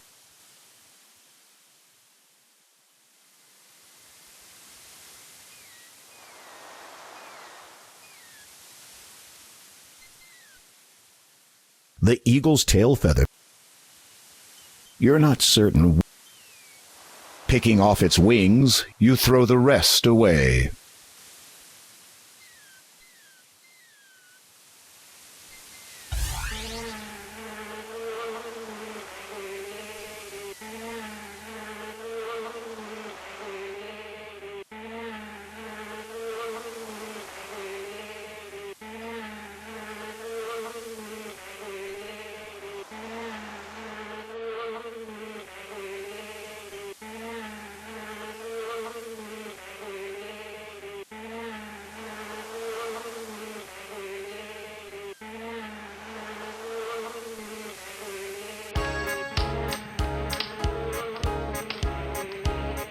You overhear snatches of the two bandits' conversation. Squirmed just like a pig. And that rope you rigged inside that big oak tree works great. Now nobody here will find our hideout. Why, I'll bet even that wizard. Wench! Come over here, Morale!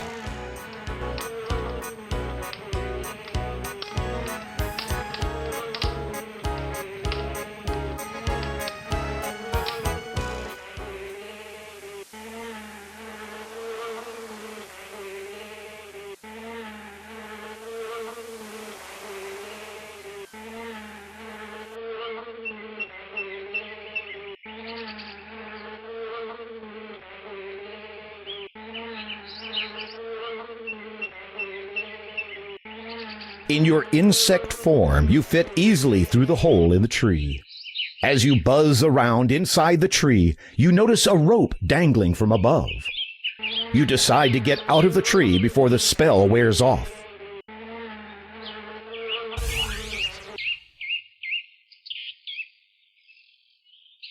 You pull out. You feel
I am ravenous. Fix me something immediately.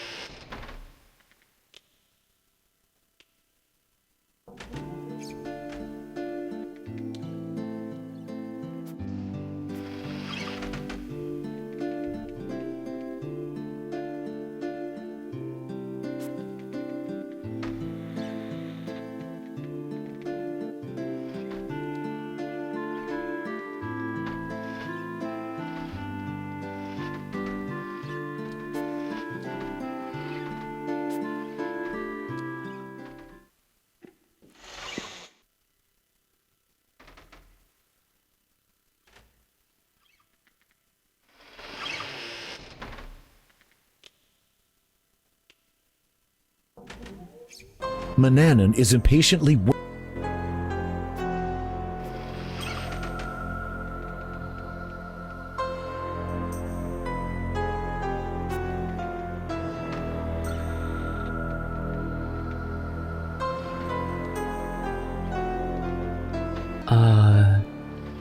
Master? What is it? Have you any family? What do you care of that subject? You've been the closest thing that I have to a father. as close as the heavens are to your grasp. And I was pondering on the members of my extended family. If there are any. Not that it is of any concern to you, but I have a sister and a brother. Neither would be remotely interested in knowing a common servant. Of course, it was foolish of me. Why would they wish to know a lowly urchin? Exactly, though you flatter yourself. My sister would find you too ugly, and my brother would find you too male. You begin to think that Manannan isn't the social type. Personally, I think you'd make a better scullery maid than what you pass yourself off as now.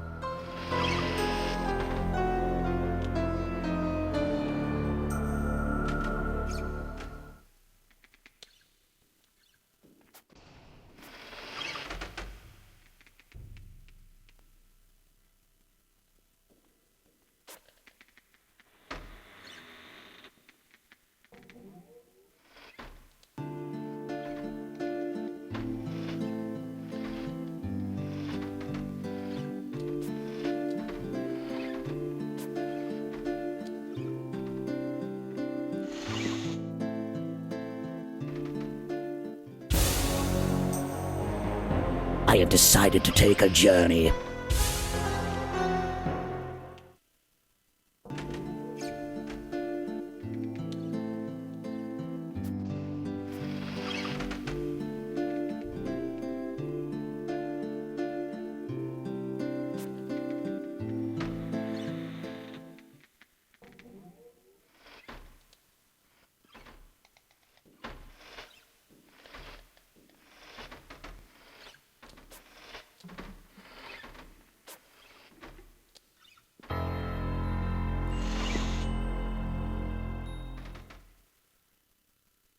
Wasn't hissing a big enough hint?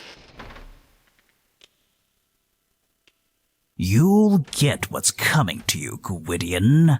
I used to be his favorite. Keeping your voice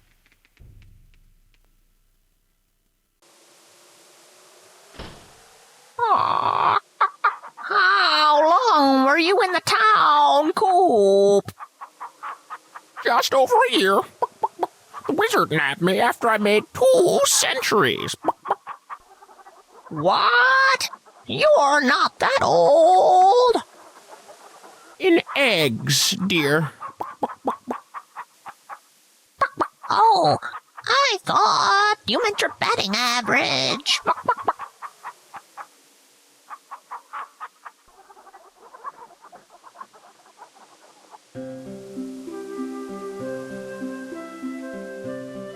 Come no closer, lowly human.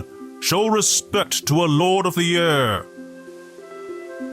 Beware my talons, for the sake of your weak, wretched hide. Come no closer. You pull out your magic map. You feel a strange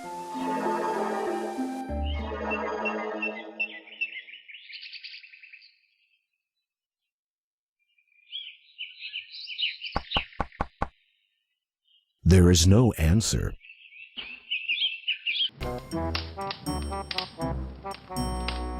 Just right.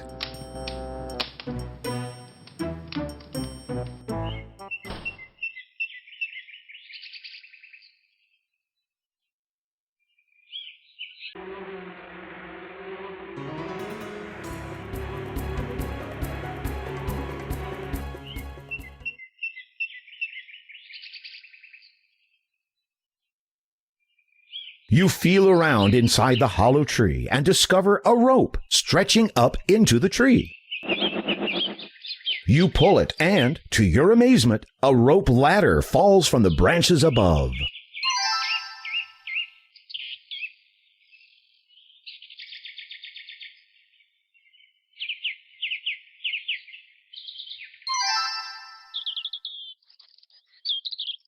You've reached the porch of a shack built in the branches of the oak tree.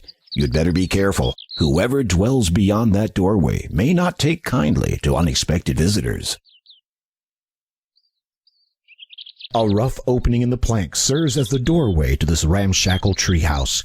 A hole cut into the side acts as a window. You can see someone moving about, but cannot make out any details. You are standing outside a shack that has been built in the branches of the spreading oak tree. A rope ladder leads toward the ground.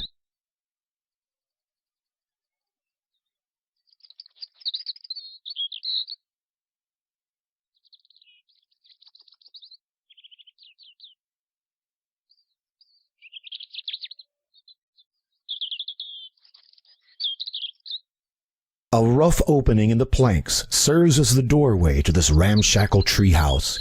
A hole cut into the side acts as a window. Though you can see little of the interior, there seems to be a figure sleeping in a chair.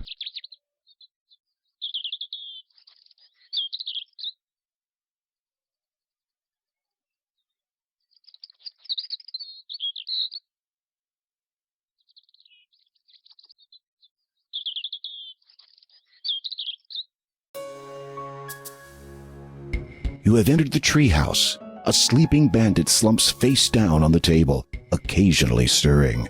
Take care not to get too close, or you might wake him.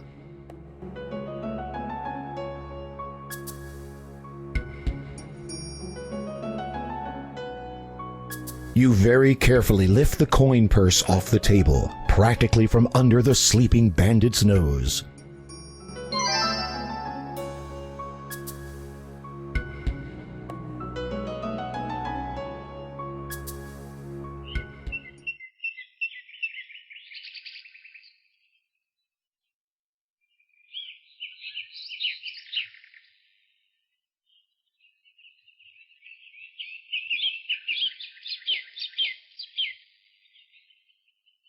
You pull out. You feel it.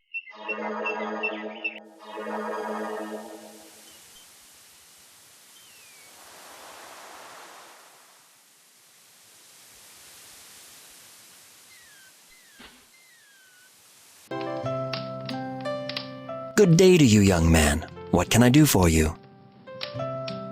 Tell me, good storekeep, what news is there of the outside world? Oh, I'm afraid I don't keep up much with current events. I have my own concerns, what with my work and family. I don't need any more from anywhere else spoiling my day. In that case, anything new happening around here? Around Ludor? 'Tis the same old town as it has always been. Ships come in, ships go out. People come in, people go out. Money comes in, and I'd prefer not to think on the next part.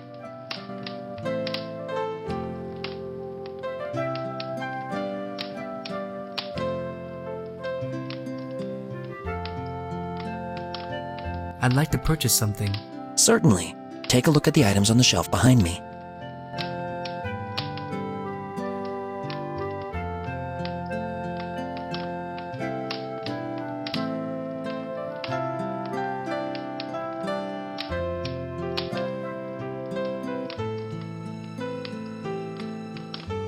I'd like to purchase. Certainly.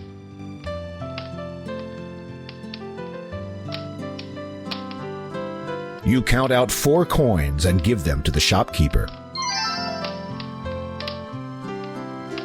You count out 10 coins and give them to the shopkeeper.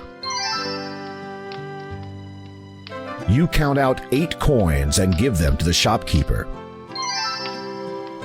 You count out 5 coins and give them to the shopkeeper.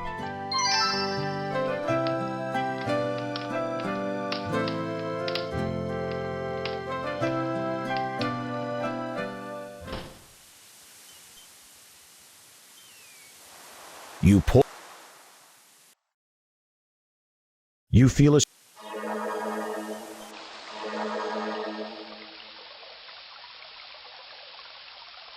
a A stream gurgles past the cave as it winds its way to the sea. This is a pleasant area, marred only by a dark opening in the hillside.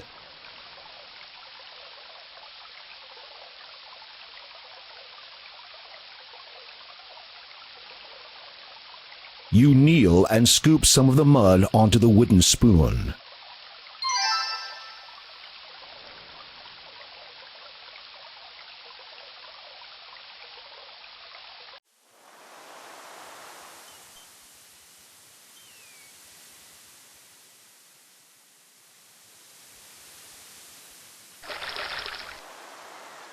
You scoop up a cupful of ocean water.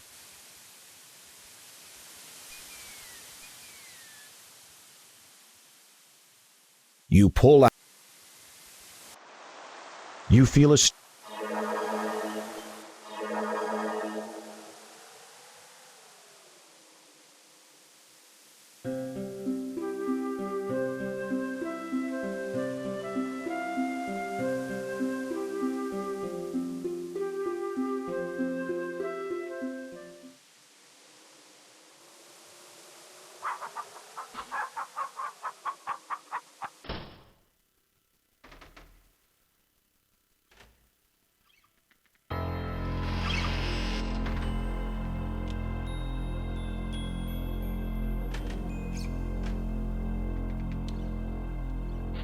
You unlock the oak cabinet using the brass key.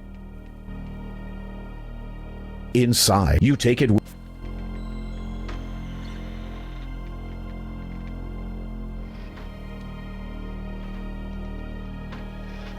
You quickly pull the levers in the correct sequence.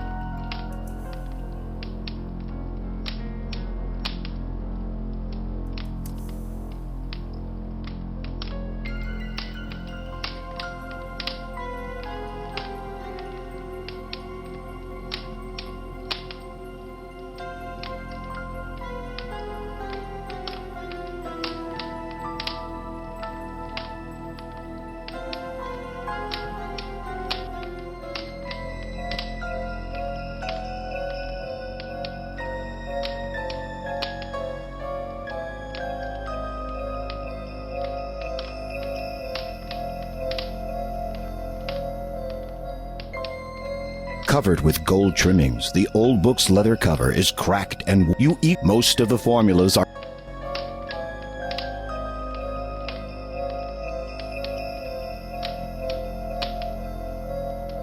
You're carrying a handful. You tore this empty page from the journal and used it to make a list.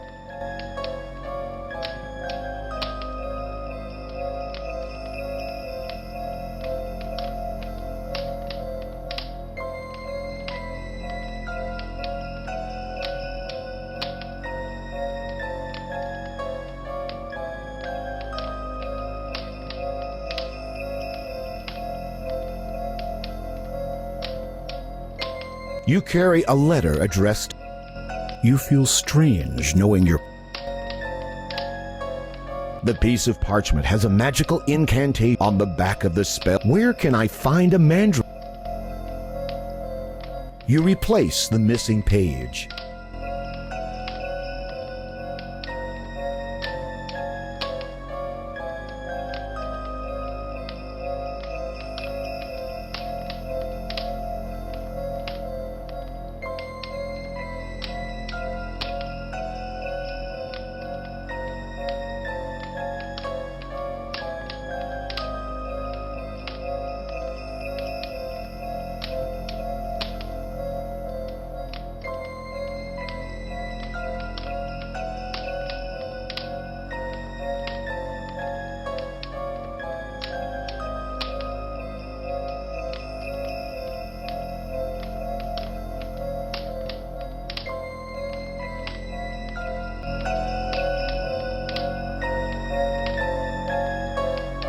You pour the cup of ocean water into the bowl.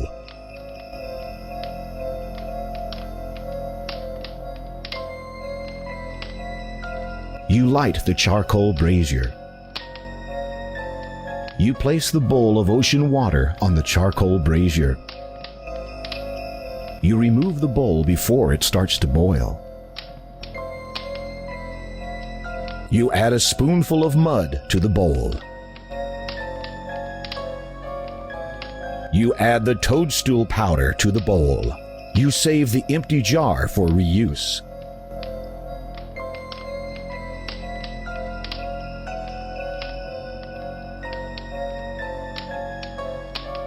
You blow into the steaming bowl.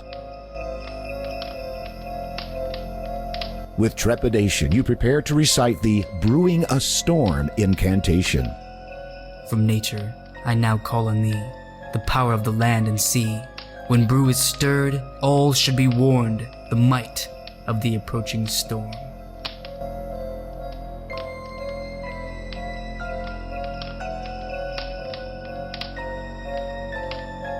You wave the magic wand over the bowl.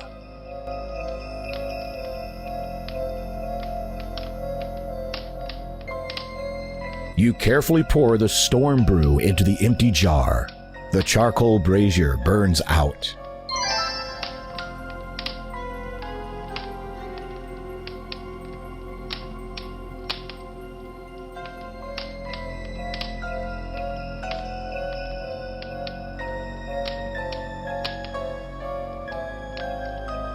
The root of the mandrake plant has an earthy, bitter smell to it.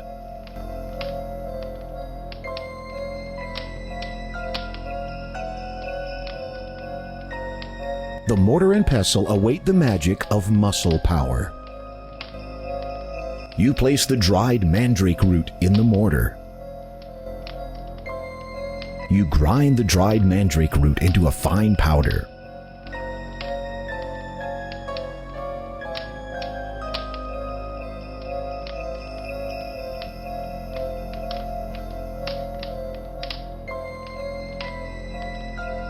You carefully remove the mandrake root powder from the mortar. You carefully place the mandrake root powder in the bowl.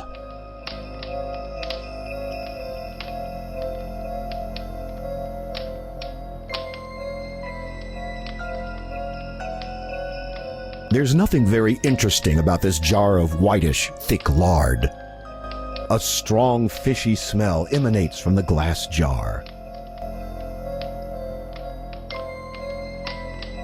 You pour 2 spoonfuls of fish oil into the bowl.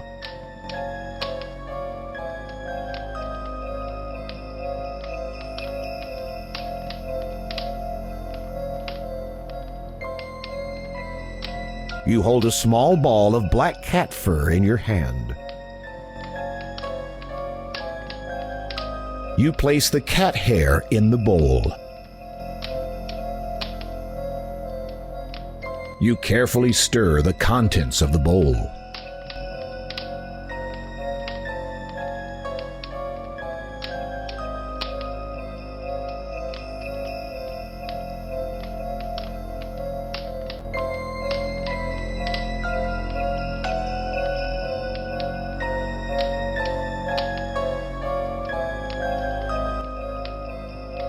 You dump the oily dough onto the tabletop. You shape the oily dough into the shape of a cookie.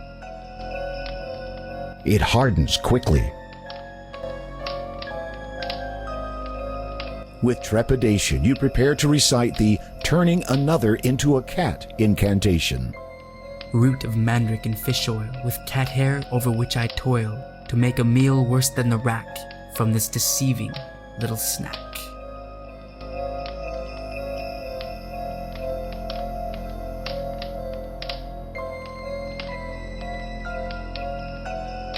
You wave the magic wand over the cookie. You have just created a cookie that, when eaten, will turn the victim into a cat forever.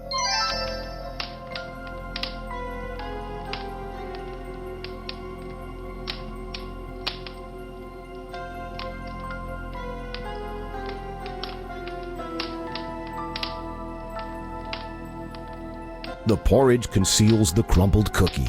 It still looks as appetizing as ever.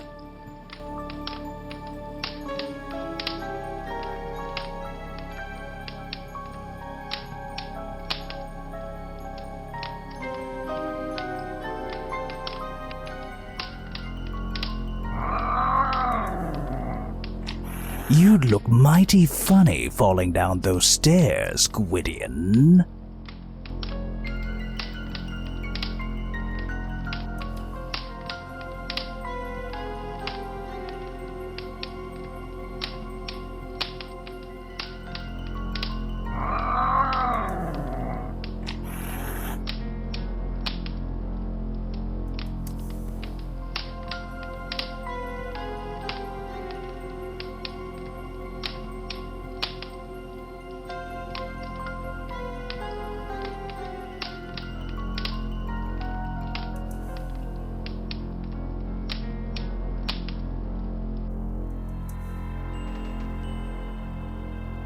You quickly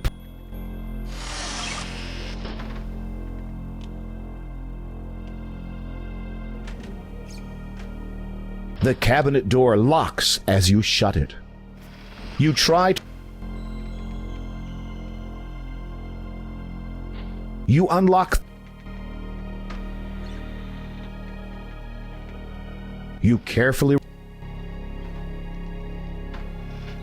The cabinet...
I am hungry. Prepare me a meal at once.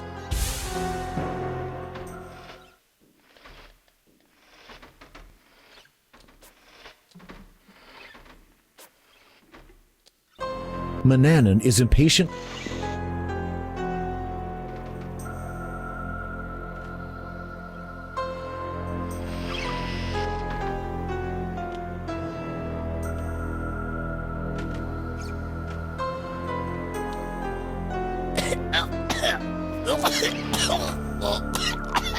You watch, barely able to control a smile from spreading over your face. The wizard chokes on his little snack and clutches his throat. He seems to be turning a somewhat bluish color. As the wizard manages to swallow the tainted, once-hidden cookie, he greedily gulps the remainder of the porridge. You watch, hoping for a sign that the spell will begin its work, but it seems the wizard is unaffected.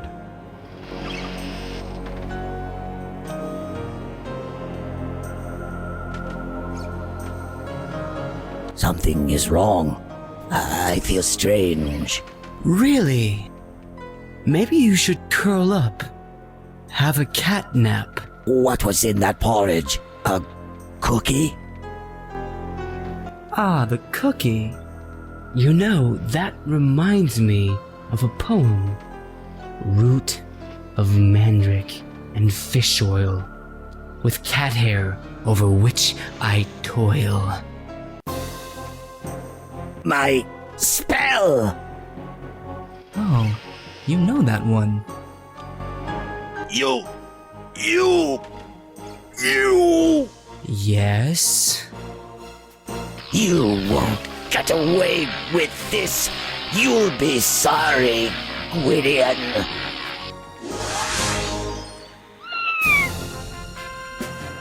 My name is Alexander.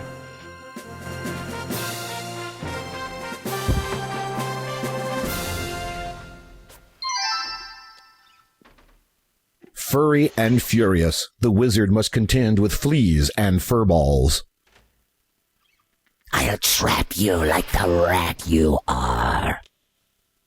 You'll never be a prince. You've been a pauper too long. Keeping your voice...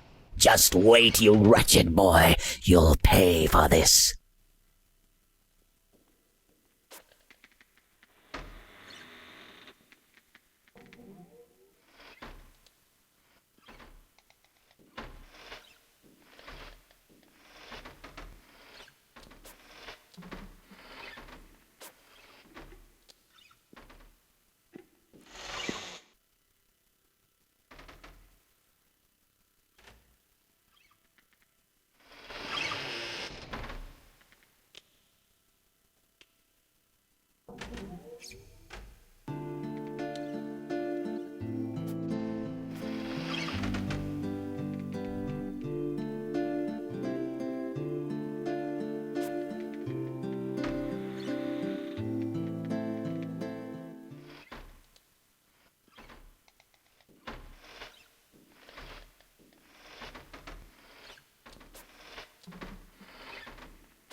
You unlock the oak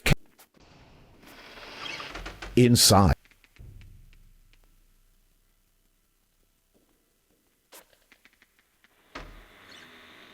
You quickly pull the levers.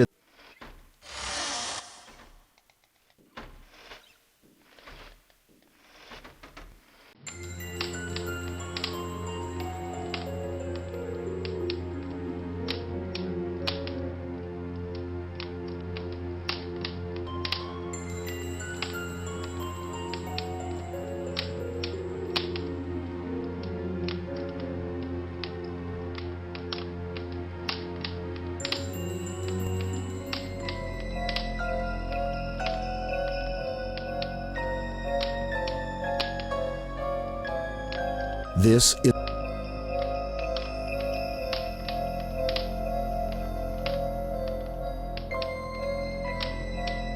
the greenish-gray cactus is small, plump, and fleshy.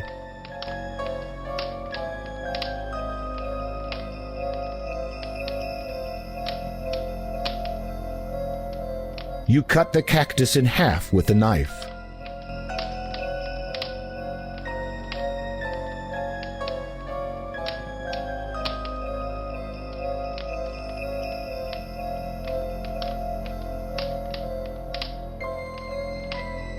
You squeeze the cactus juice into the spoon.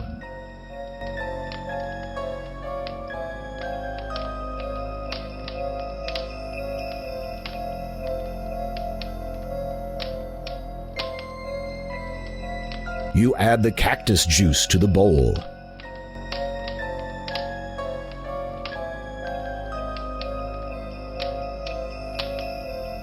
You add the jar of lard to the bowl. You keep the empty jar for later use.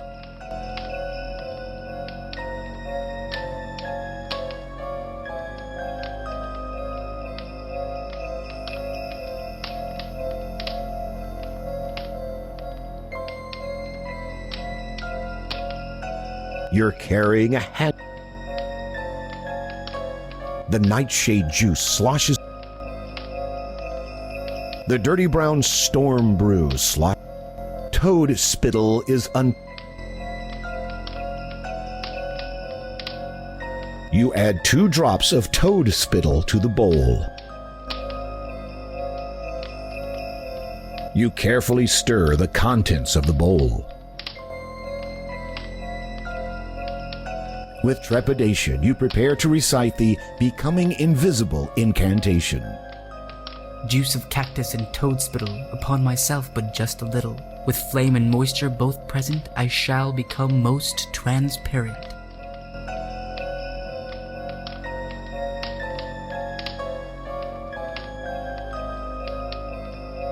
You wave the magic wand over the bowl.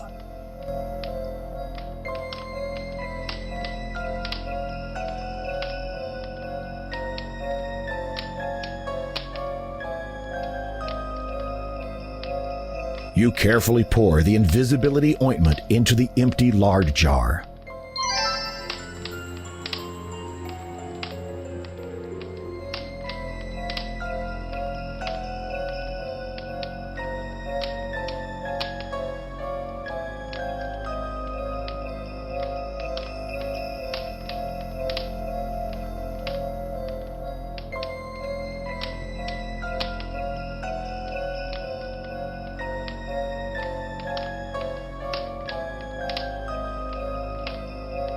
The 3 acorns are dry and brittle.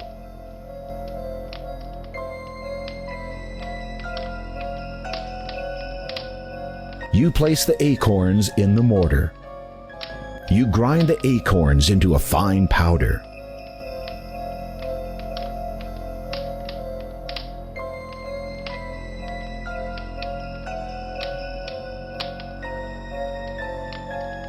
This is a plain leather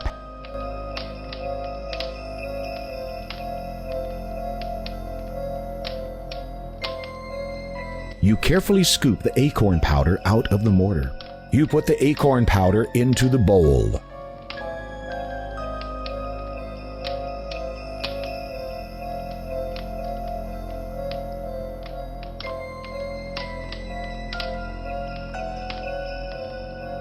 The nightshade juice sloshes around.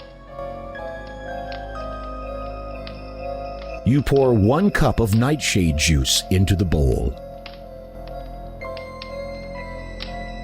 You carefully stir the contents of the bowl.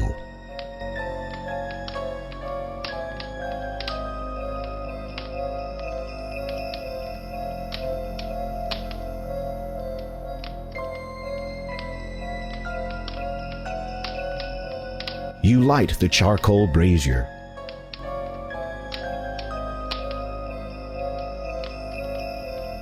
You place the bowl on the charcoal brazier.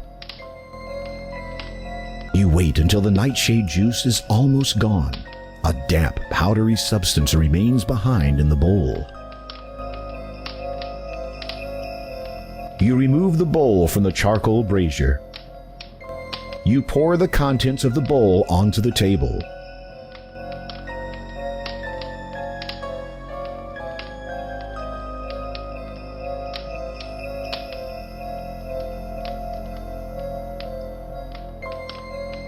The sleeping powder dries on the wizard's table.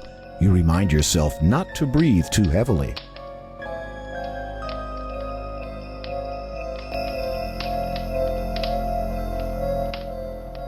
With trepidation, you prepare to recite the Causing a Deep Sleep incantation.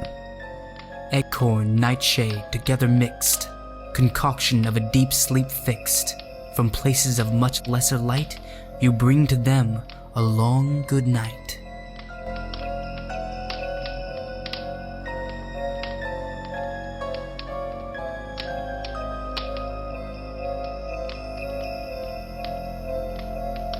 You wave the magic wand over the powder.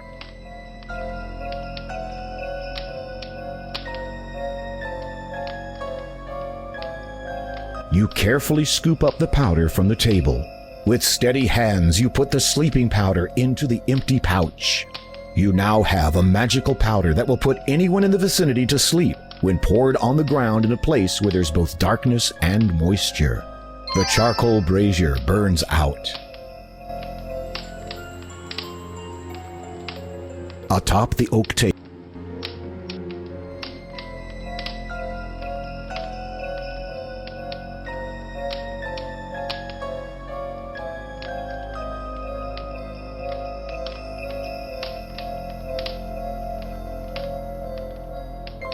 you're carrying a handful of coarse grains of salt.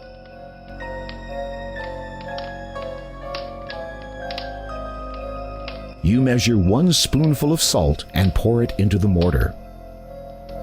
You grind the salt with the pestle.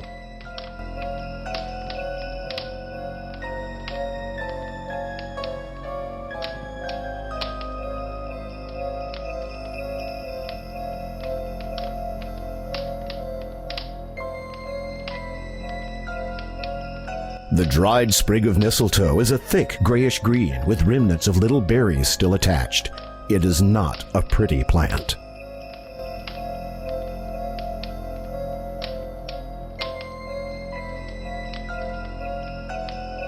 You place the sprig of mistletoe in the mortar.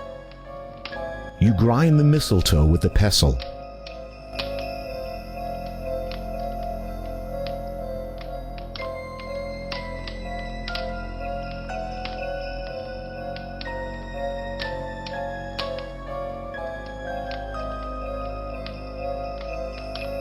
The stone is smooth, round, and an unusual color, somewhat like that of amber.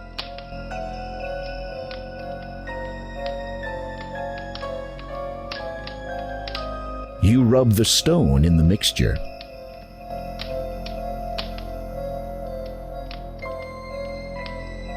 You gently kiss the stone.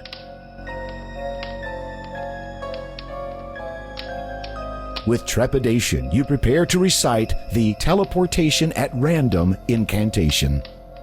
My kiss so tender I now give, so that I may have a chance to live, seeking a place of trouble less. When my smooth stone I shall caress.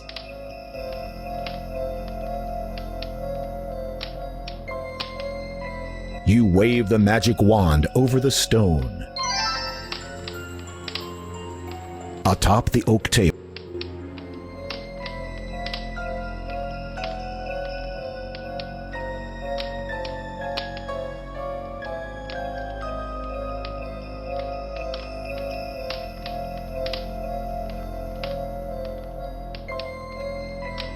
this is the first page.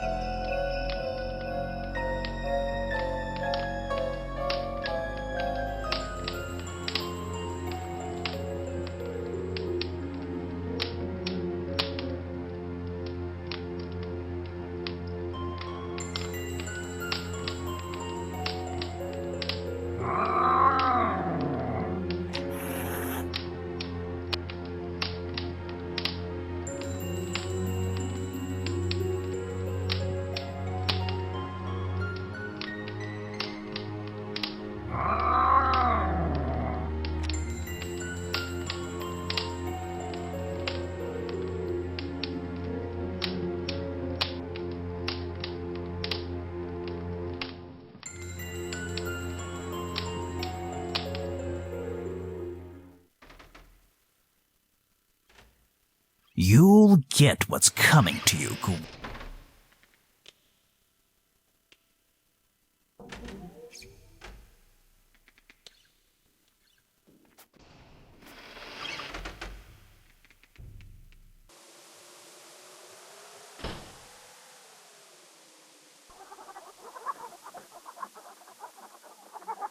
You can't use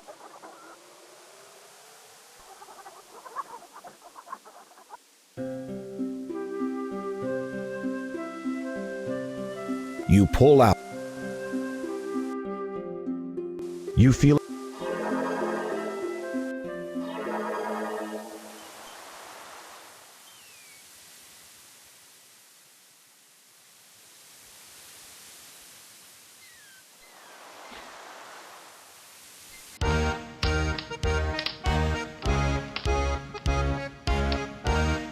Winch, come over here with more rum.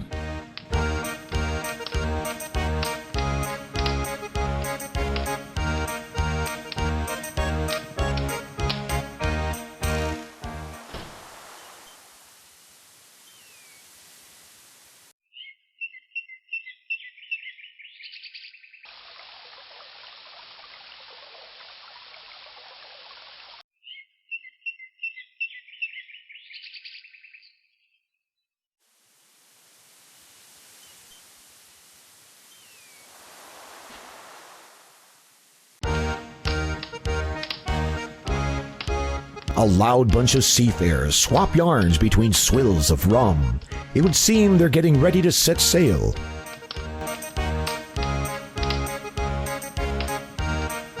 The sailors peer at you through bleary eyes and continue swilling their rum. One, who looks like the captain, pauses and drunkenly speaks to you. Aye, me bucko. Be ye wantin' passage on me ship? What you running from? Oh, it's no matter, as long as you got gold. Let's me see how much you got. Winch, come over here with more rum.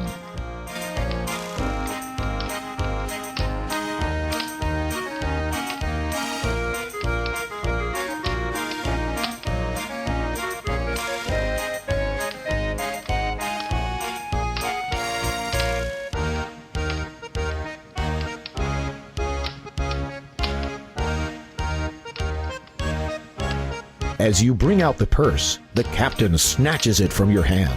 Aye, lad, I sees you do have a wee bit of gold. It's less than me regular fare, but I'll gives you passage anyways. We'll be waiting for you at the wharf, but not for long.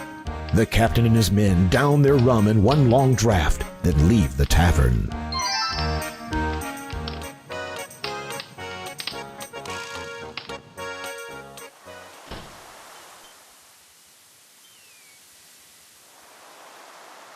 A charming village sits atop a bluff overlooking the ocean.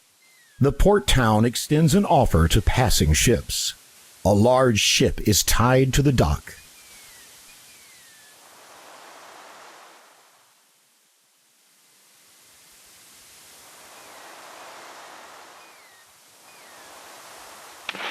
The seaman guarding the ship eyes you shiftily. Hi, the captain said you'd be coming along. Get on board.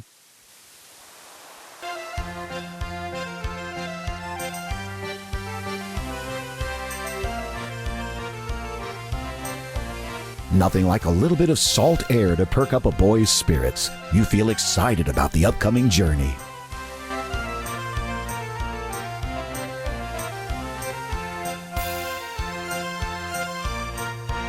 Ahoy there, me lad. Allow me to introduce myself. My name's Captain Bloodlet. I'll be your host for this year voyage, or what you'll be remembering of it. Pretty flag, ain't it? You're pirates? Afraid so. We'll be showing you to your quarters now.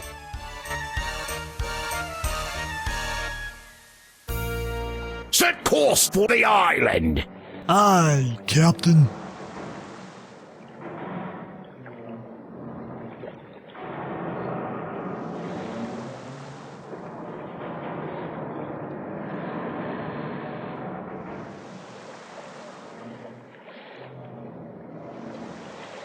Cautiously, you look around the dank cargo hold. Among stacks of wooden crates, a rope ladder dangles partway through an opening above. Cautiously, this crate lies beneath the ladder. The ladder hangs directly over the largest crate. It's just out of reach.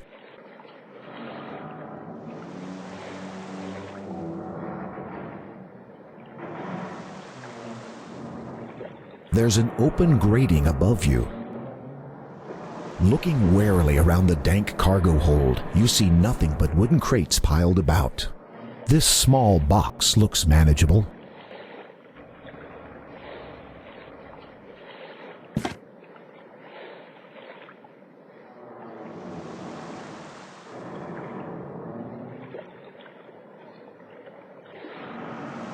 You can't use You can't use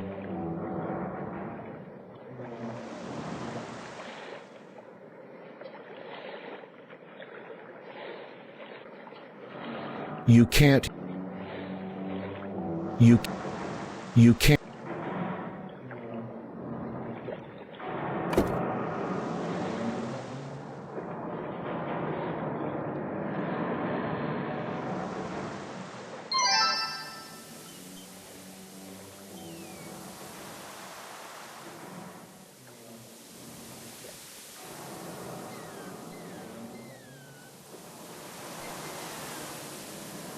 The desktop is highly organized, with quills arranged in order of feather size. The chest near the captain's bunk is closed. The captain dutifully makes an entry in his log. The chart traces the ship's route. You don't recognize the continents except the one you've just left. The captain's bunk is neatly made. The captain's cabin is clean and orderly. His bunk rests against one wall with a large chest at its foot. A chart is tacked to the wall behind his desk.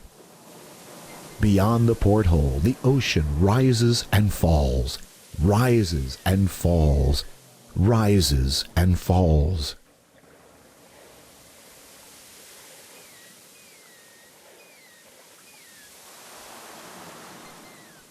A device for turning the ship's rudder is set into the floor.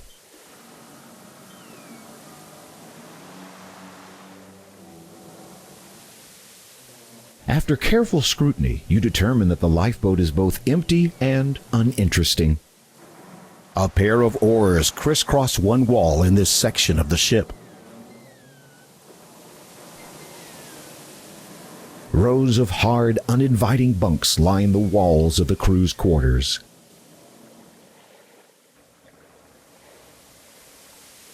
Rows of hard, uninviting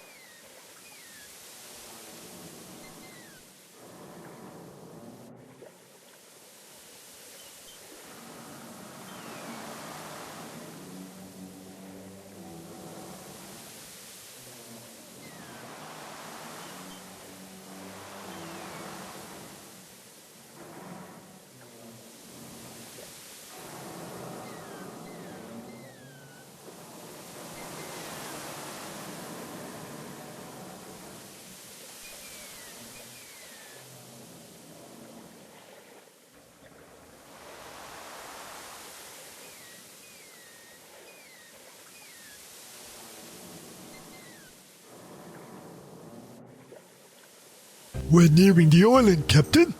Orders? As soon as we drop anchor, we'll head for shore. The treasure's assuredly still there, waiting for me. Us. Do you think the map is accurate? No reason to think otherwise. The last captain of the ship insisted the map was genuine. 'Twas the last thing he said before I ran him through. What about our new passenger? You think he's up to the task? Are ye questioning me judgment? No, Captain. It's just that we can't be knowing if we can trust him. You be thinking he'll make a run for it? Fat chance of that. It's a dangerous journey to the center of the island. Even if he made it that far, there's an impassable cliff face on the other side with a sheer drop to the ocean below. And if by some slim chance he managed to climb down, it's a mighty long swim to nearest land. And then there's the sharks. I guess he doesn't have much of a choice. Do you think there'll be traps on the island, Captain? Well, of course there be traps, you empty-headed sea urchin. The treasure was buried in the days when those wizard characters used to run things. 1,000 years ago, so it be told. The pirate captain to whom the treasure belonged was something of a magician himself. Who knows what deadly devices were conjured up? Well, don't just stand there. Go get him. Aye, Captain. A few hours later. Take this parchment. It's got a lot of silly scribbling on it, but it gives you the best route through that jungle. Now get in there and find that treasure. And try not to get killed. Aye, it's a lot of trouble finding someone who won't be missed, and who's foolish enough to set foot on my ship.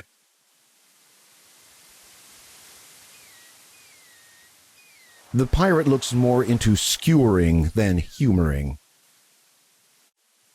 A cliff rises further inland. The pirate ship sits like a bloated whale, waiting to swallow you again. You are standing on the beach of this island.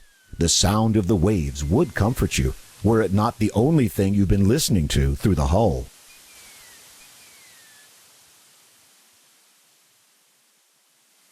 Quit your prattling, get in there and find me that treasure.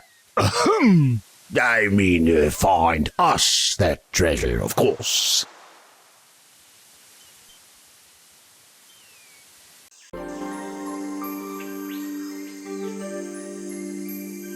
A serene natural corridor leads you from the beach to the inner island.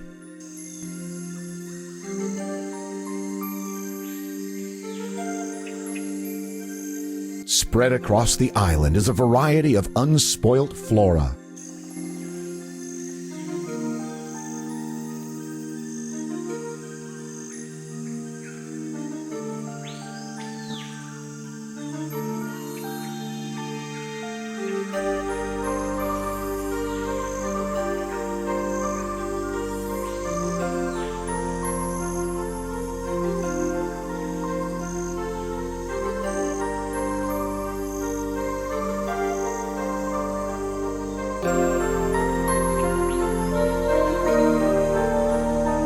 You see an old marble pillar near the chasm.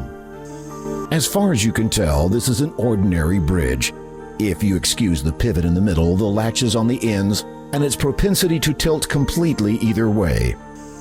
A weight has appeared. It hovers in the air above the bridge. Until recently, you thought you knew what depth meant. It's a beautiful view, but you can't have anything to do with it. The old map you obtained from the pirate captain is worn and fragile. It may very well be centuries old. You examine the treasure map and read the writing scrawled upon it. Through all of life's long, lonely walks, or skips, runs, or trips, true balances are keenly sought. Take heed to avoid tips. A tasteful trio, all distinct, are ways to find new density.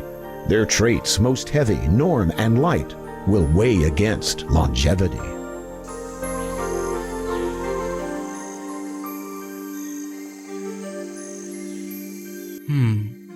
I don't see how I might. Ah. You see a bottle containing some strange liquid.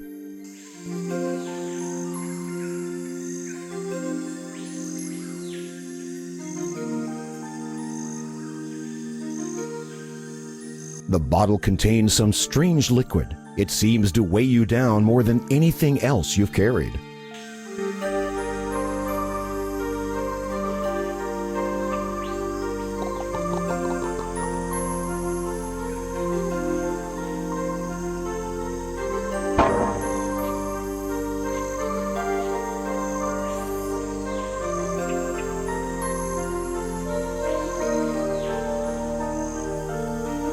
The bottle contains some strange liquid. You can hardly tell you're carrying it.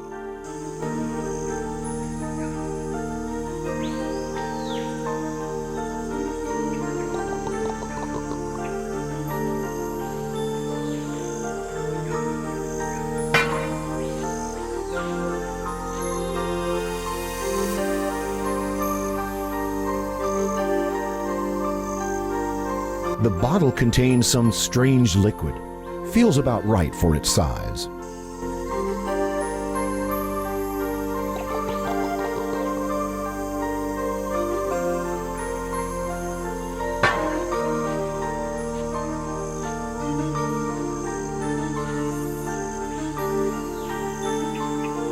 There's a lever attached to the bridge.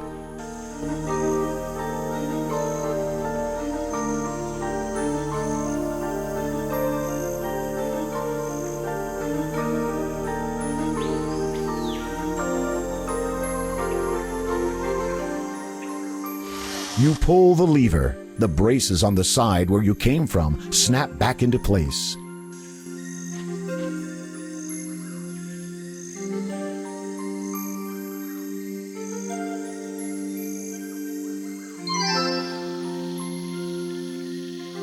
The stained stretch of swamp water is broken by numerous glowing stones. You have entered a swamp. A sickly stream of water runs through here, preventing your passage further inland.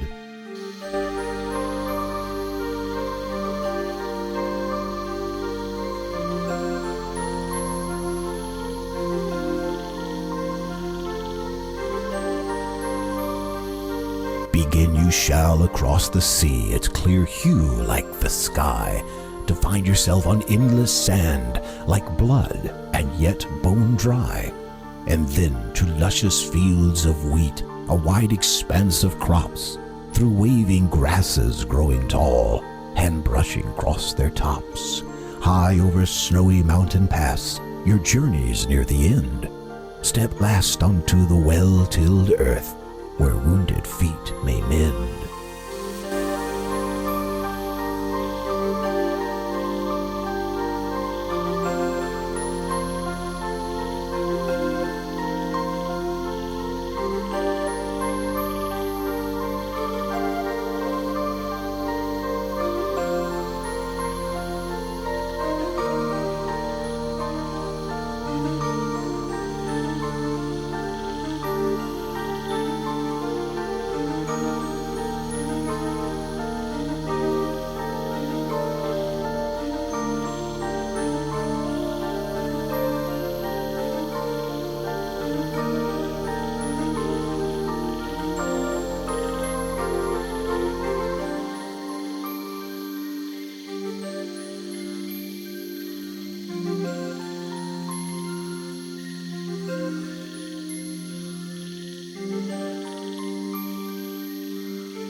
You can't jump that far.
Here the path ends. Other than an unusual stone structure, there's nothing to suggest the presence of an abandoned stash. Perhaps the pirates were wrong. Strange ferns grow in this area. In other words, they fit right in. A starkly angled stone arch stands alone in the clearing. It has vaguely familiar markings, and you gather it has been here for more years than you've learned to count. What's in a name save for its sounds? They lie close by, look close around. For in creatures both small and great, the way is paved through Saren's gate.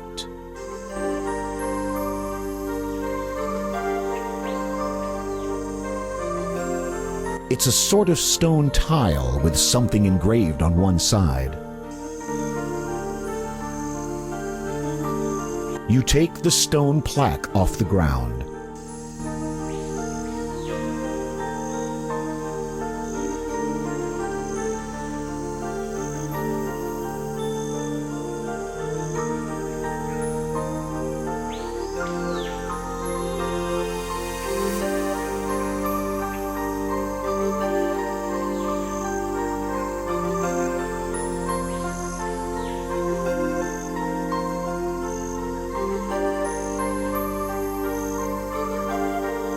You're carrying tiles with inscriptions of animals on them.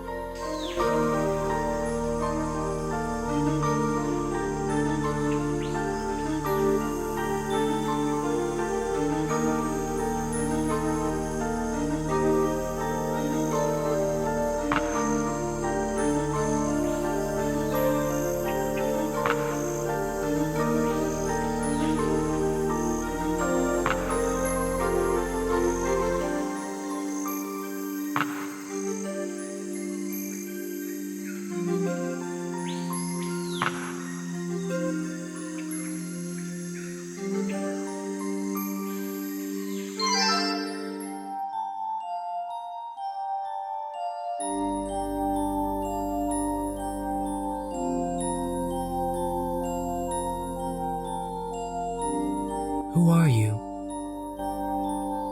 An echo of the first mage and pirate Captain Saran, who once derived value from only earthly things. Long ago I concealed them at this place, riches beyond what wealthy men do dream. Does the thirst for treasure bring you here? Are stones and coins your reason for risking precious life? They are, though I care little for such things. I am seeking to return to a home from which I was unjustly taken, to parents whom I cannot recall.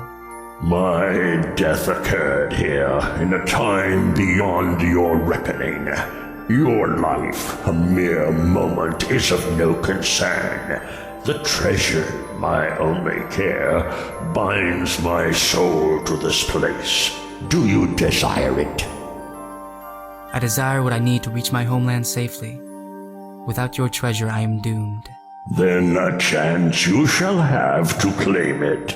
You have demonstrated your cunning and skill. Now a more important trial begins. This island once belonged to the realm known as Daventry, when land and sea once met as equals upon the earth. Daventry? Oh, Daventry. Greatest among us was its ruler, Leginimor. He created the greatest of treasures, orbs of power, to aid the land in crisis. When he fell at the hands of his betrayer, the orbs were lost, scattered about the realm and beyond. One orb contained the power to heal the very earth itself. How might I do this? In the order of value lies your salvation. Choose well, and the treasure kept here for these past 1,000 years shall be yours.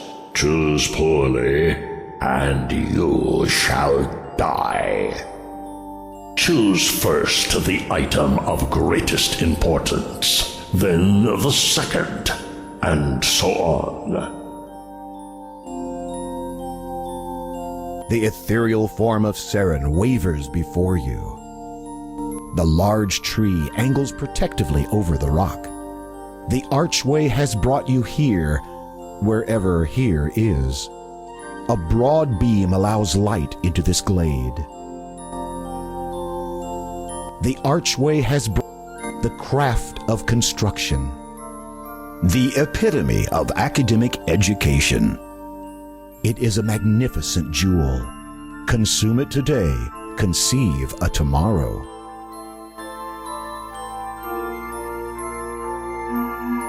Now, choose the second.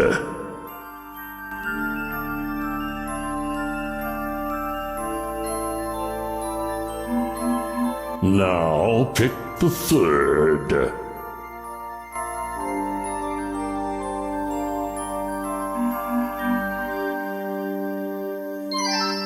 You have chosen well. The treasure shall be yours.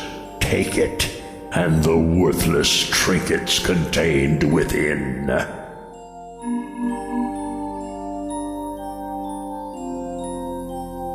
You wonder what great treasures lie within.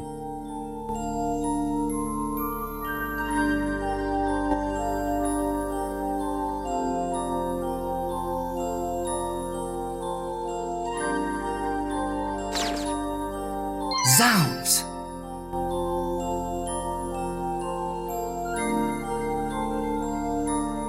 The pirate captain may not look kindly upon you keeping your share of the gold. Better leave it in the chest.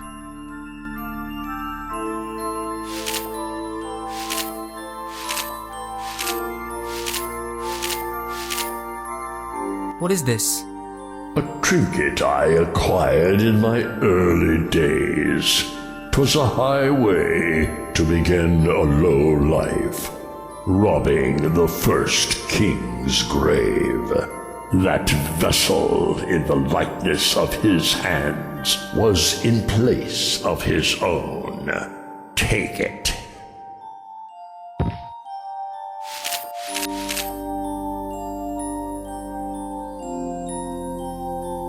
You put the gold coins back in the chest. Farewell.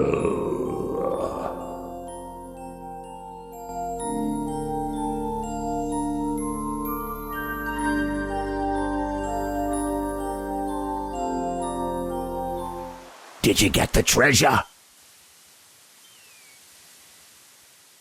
Well, you've proved you're worth something, at least for now. Maybe we won't be killing you just yet. Into the boat. Move it.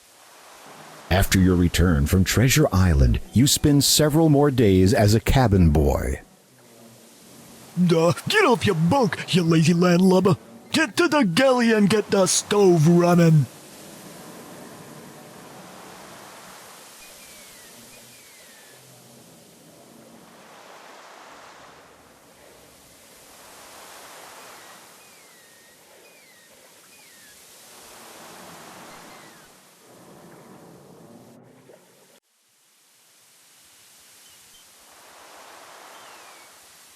Deep blue water reaches endlessly in every direction.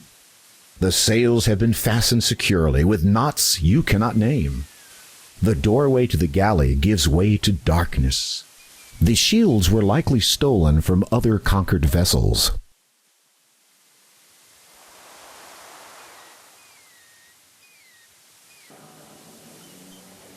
The barrel is full of rum. It's an old wood stove. These filthy pots and pans are used to cook the pirates' meals. Poor devils.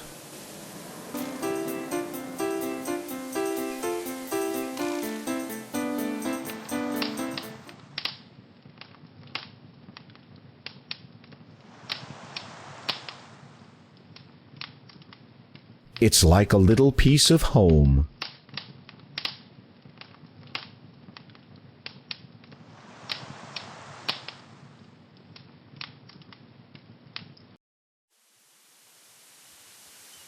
Get closer.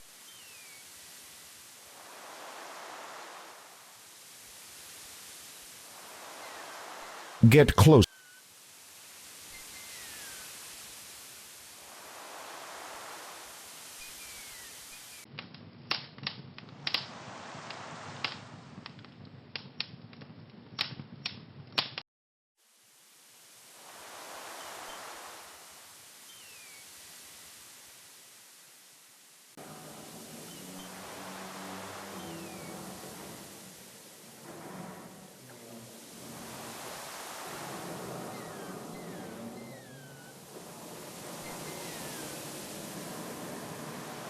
You doubt he'd want to cut a rug with you. There's nothing that can help you here. The upper deck could do with a good scrubbing. Now get moving.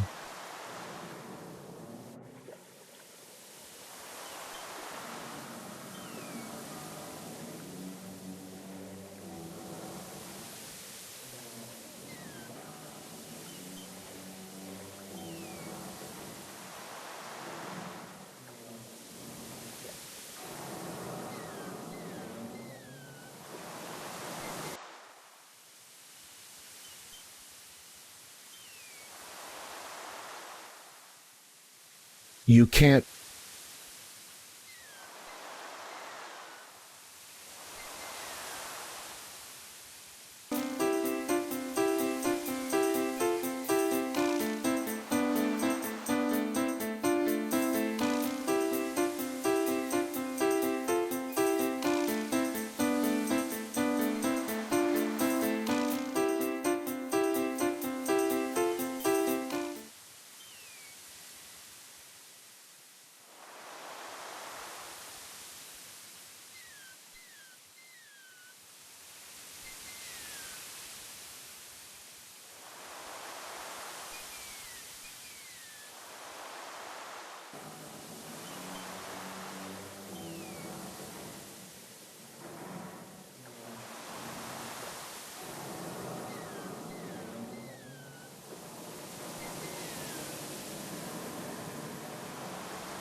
You took your merry time. Go over to the captain's cabin and dust the shelves.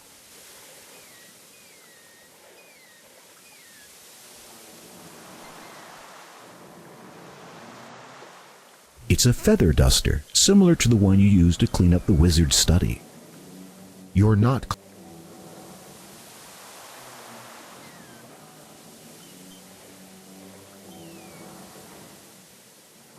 Don't ruin this writer's work.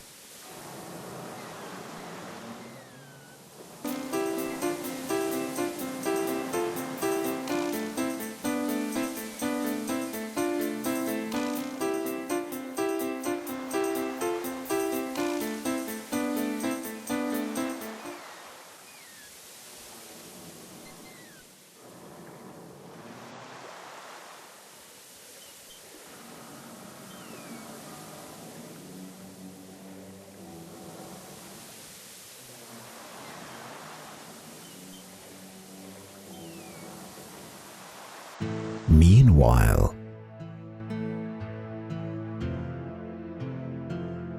There you are. I have been looking all over the castle. Where else would I be? Where else could I be?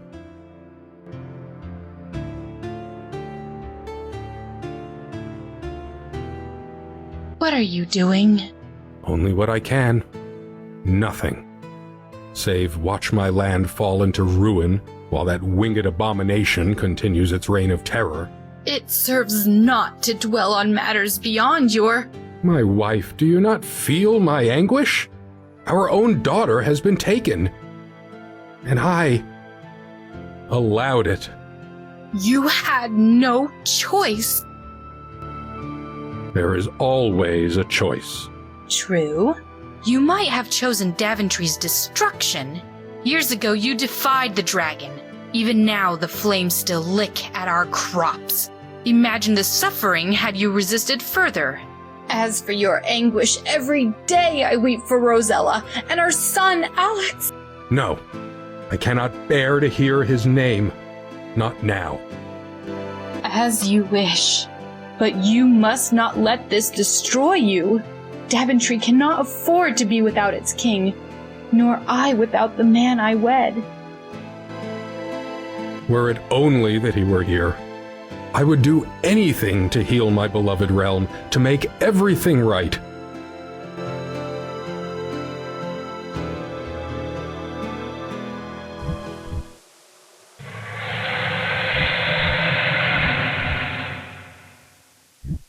Orders, Captain?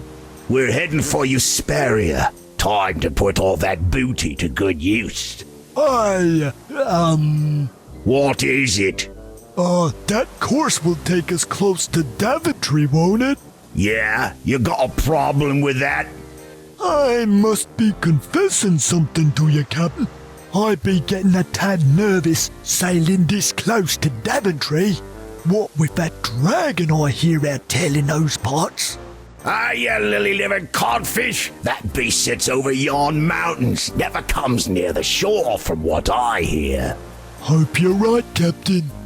Of course I'm right, you jelly-legged squid! That reminds me, when we reach Usperia, we'll see if we can't sell our new young'un in the markets. Should fetch a pretty price. Oh, and make sure there's someone guarding the hatch. We don't want him trying to make a break for Daventry shore as we sail by.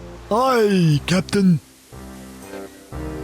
As the pirates spot land nearby, you are unceremoniously dumped in the cargo hold again to keep you from escaping. He's been safely locked away in the hold, Captain. Say, have you seen this stuff we took off him? That kid carried some strange things. Where do you think he got them? How should I know? I've heard tell a wizard lives in Ludor. The kid seemed eager to leave. He probably stole those things.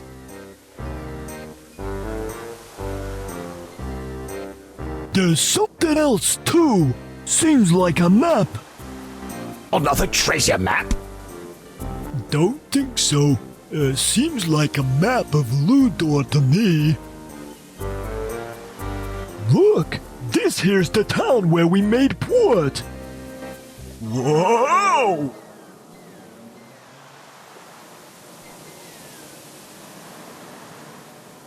Better get myself a chest with a lock on it when we reach Hesperia.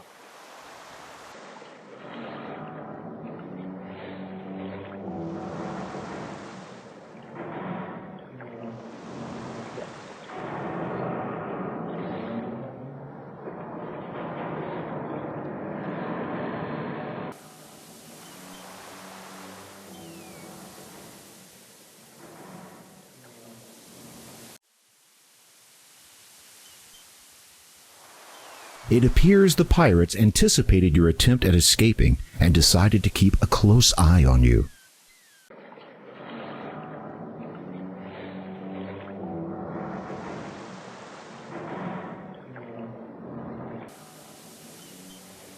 This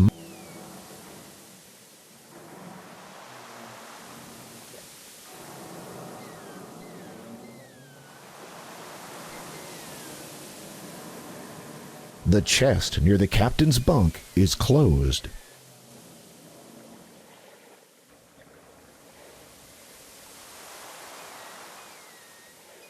You retrieve your stolen items.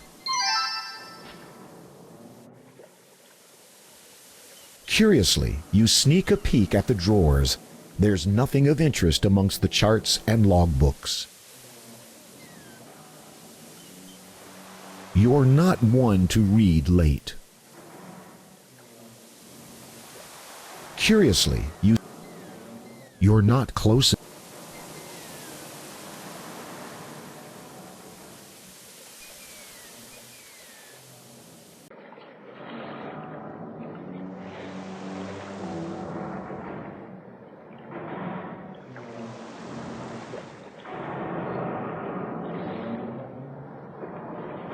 Try plugging a leak with your tail. Did you hear the pirates talking? They're thinking of bringing a cat on board. No, don't scare me like that! It's true. I've heard them complaining about too many mice being on board. I've traveled on one of those royal vessels once. They're like a maze below decks. A few weeks in isolation, and you'll have good cause to natter like a nitwit. Remember the emergency plan. In case of fire, storm, or plague, find a money pouch and hide. Those things are always the first to be saved. I miss my 35 cousins. They never did come back from the lab. A few weeks. Remember the emergency.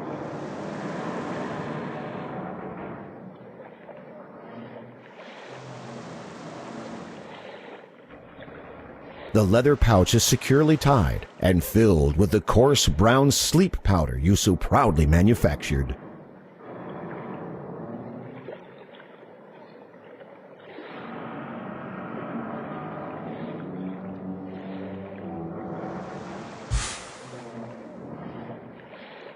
As your sleep spell takes effect, a silence descends over the ship.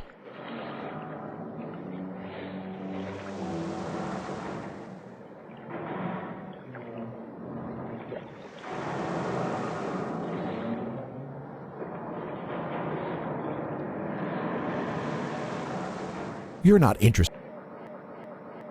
It's holding you.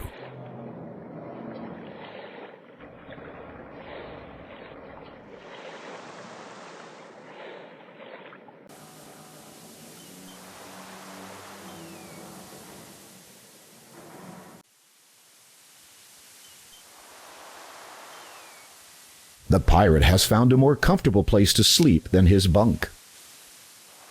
A life at sea must be truly exciting.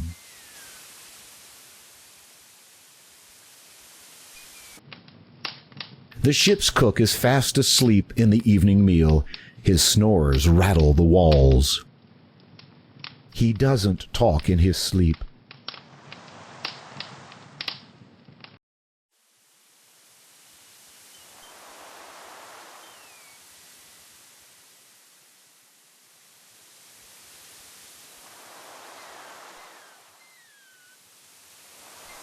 You spy mountainous land to the east.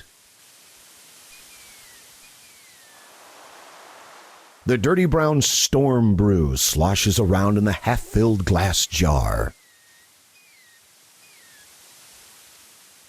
The little vial of magic essence has a delicate, sweet aroma.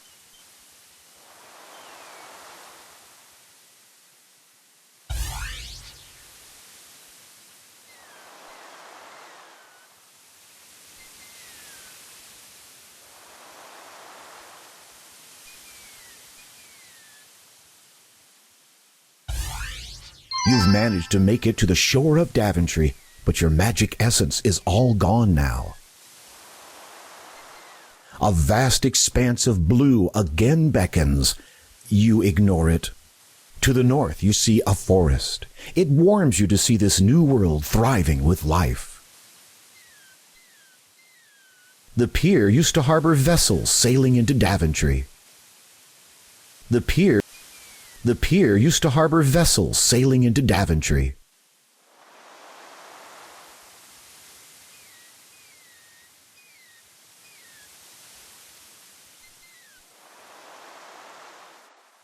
To the north, you see nature has provided this rock with some shade. Palm trees sprout like whiskers from the earth's sandy skin.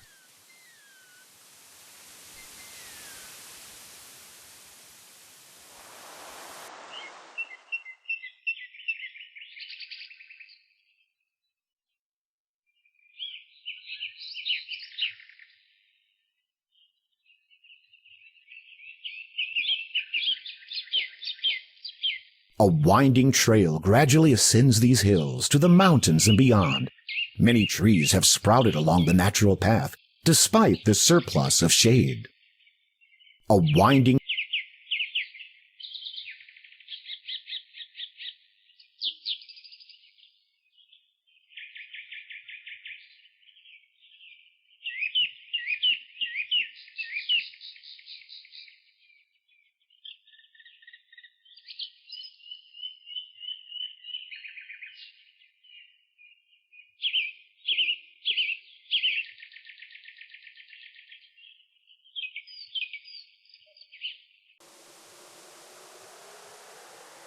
You look to see a majestic mountain range reaching toward the beautiful blue sky.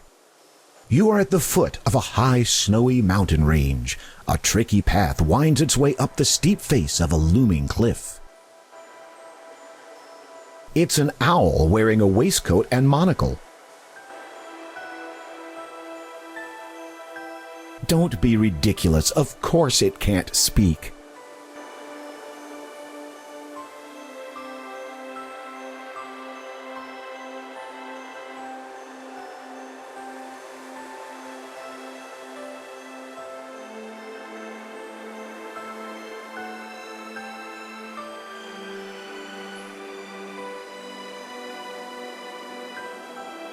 You are at the foot. The mountain goat is its own king.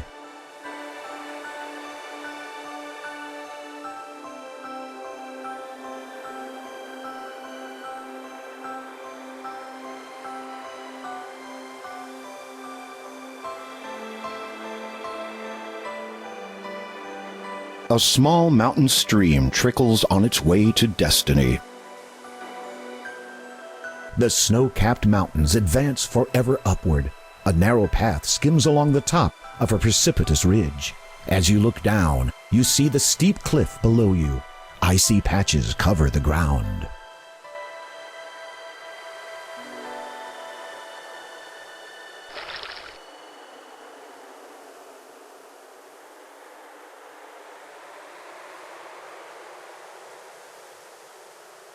The snowy cave is large, with thick icicles hanging from its entrance.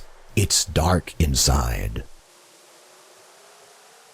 You have reached the summit, but still the snowy mountains continue relentlessly forward. A narrow path forges its way through the snowdrifts, and another leads into a large cave. Nervously, you look around.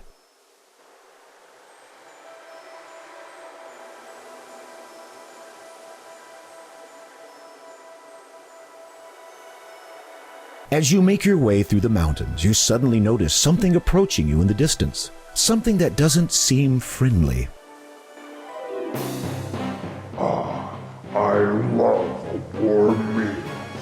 You try to fake an impression of chilliness. Now, don't sell yourself short.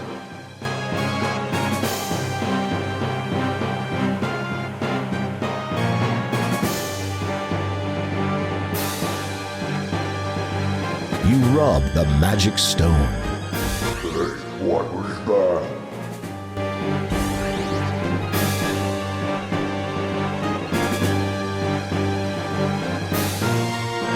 You rub the magic stone. You can run, but you can't hide.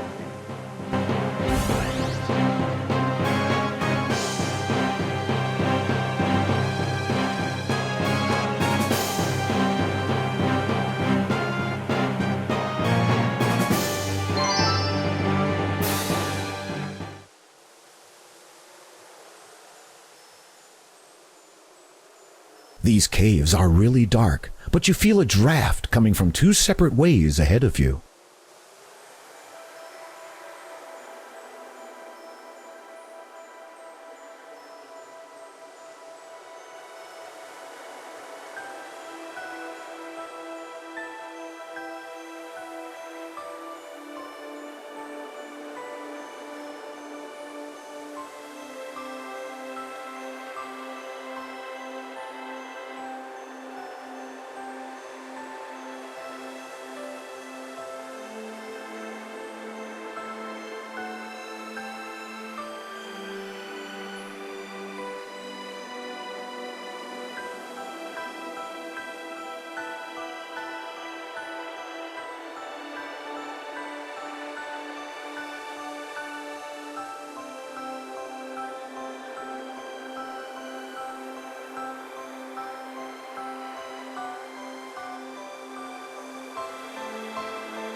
Lost, aren't we?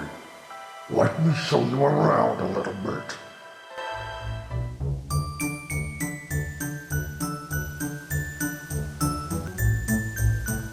The Yeti is huge, with an appetite to match. You'd better have more meat on you than the last one.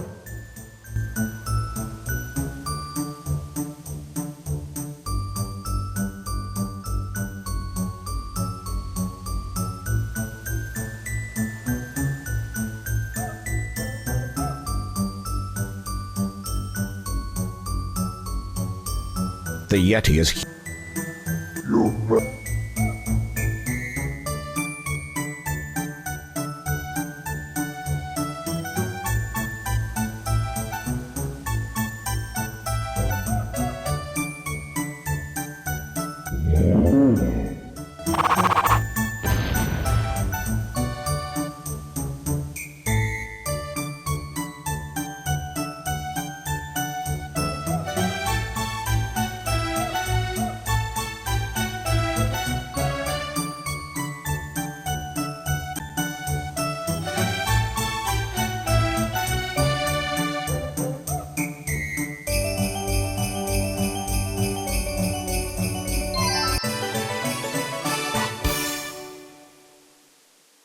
Thanks to your navigational skills, you've managed to outwit the abominable snowman, and the way to Daventry is clear. It looks like a fat, freezing Wookiee. I'm getting sick of trespassers. I'm going back to Serenia.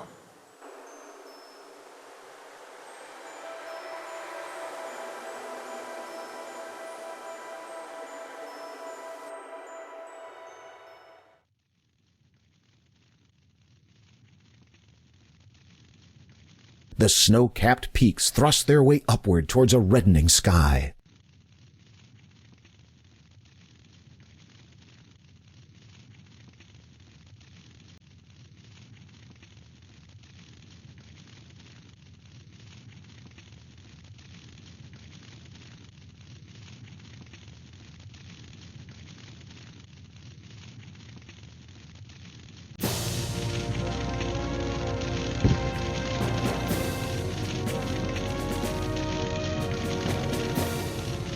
Cracked, burnt, and lifeless, this is all that remains of the great realm of Daventry.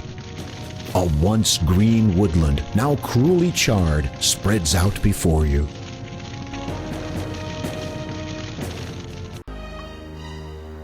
The ceiling is covered with stalactites. A winding, rickety ramp runs along the walls of the cavern. A tunnel leads off to one side.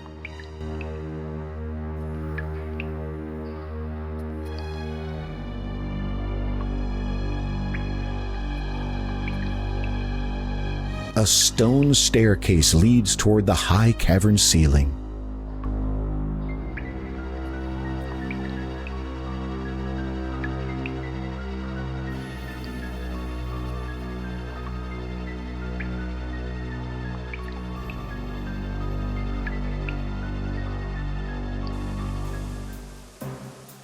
The mountain rises steeply from this plateau.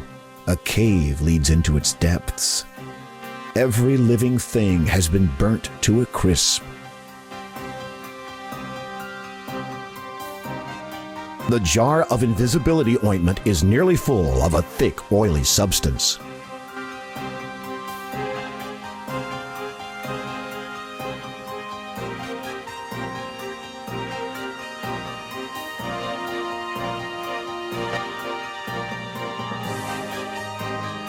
The dragon is every bit as fearsome as you imagine. Its green scales look hard and impregnable. 3 massive heads blow flame and smoke atop its writhing necks. The sight of it makes you shiver. It's your sister, Rosella.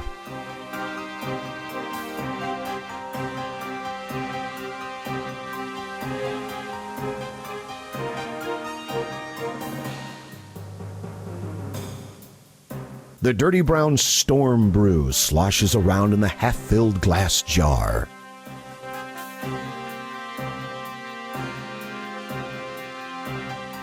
Stormy brew. Churn anew.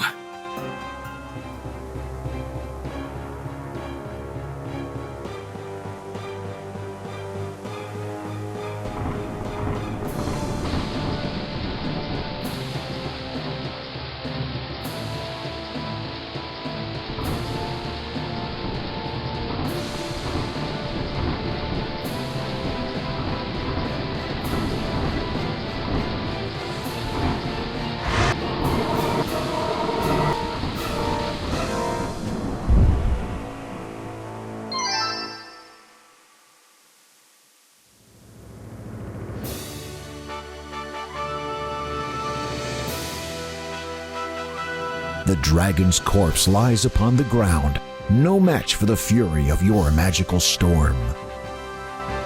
Shouldn't you free her first? You untie your sister. I thank you, my brave sir. Come, we must journey to my father's castle. My parents will be anxious to meet their daughter's rescuer. Do I know you? Perhaps. We may have shared a cradle once. I beg your pardon? My name is Alexander, of Daventry. Rosella regards you with a look of bewilderment, then a hint of suspicion. Prove it. I don't know how I could. My mother told me once that my brother had a peculiar birthmark. Well, in that case... On his right buttock. I see. Well, if that is what it will take to prove it to you. Thank you. I am sorry I did not believe you, brother. After all you've been through, I understand completely.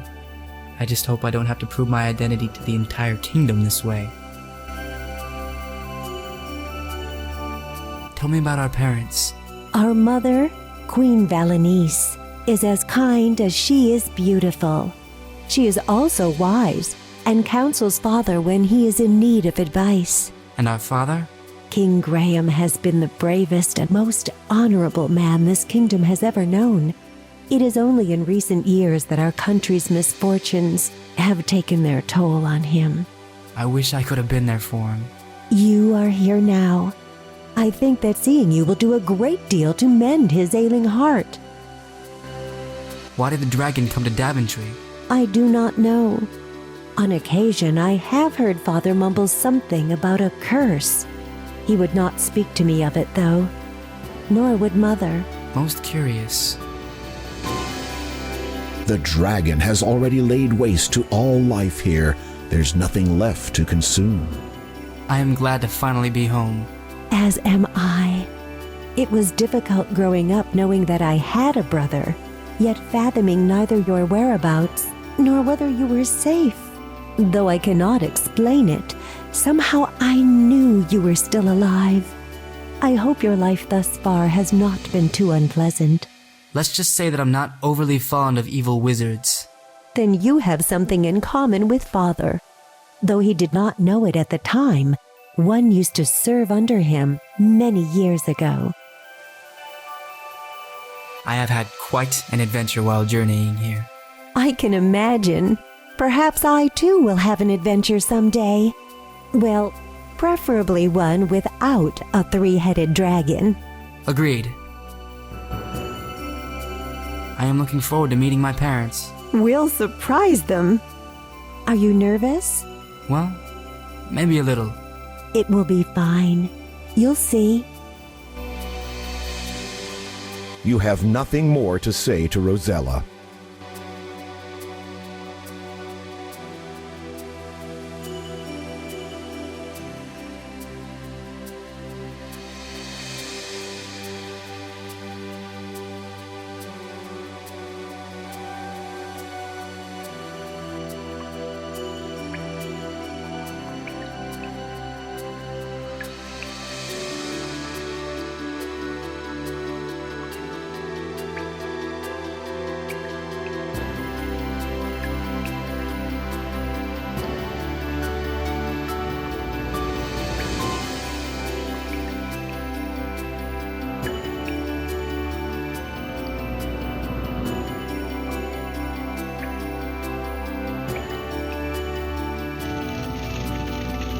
Hello, milady. Milady, you are free! Could it be to do with the sudden storm I beheld atop Cloud Mountain? Oh, indeed it was. And I have this noble man to thank for rescuing me. Incredible! And to think that the dragon is dead and gone after all this time. He is dead and gone, right? Completely. Oh, amazing! Noble sir, whom do I and all of Daventry thank for this miracle? Go ahead. Good sir, I am Prince Alexander of Daventry. The gnome gives you a thoroughly mystified look. Then gradually a grin begins to spread over his old wrinkled face.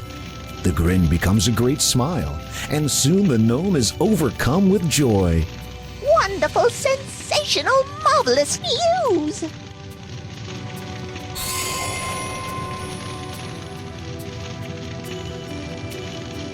Yes, it is you, isn't it? I knew it. From the moment I saw you, I just knew it. Then why did you just ask? Shh! I must run to the castle and let everybody know. The dragon is dead and Prince Alexander has returned.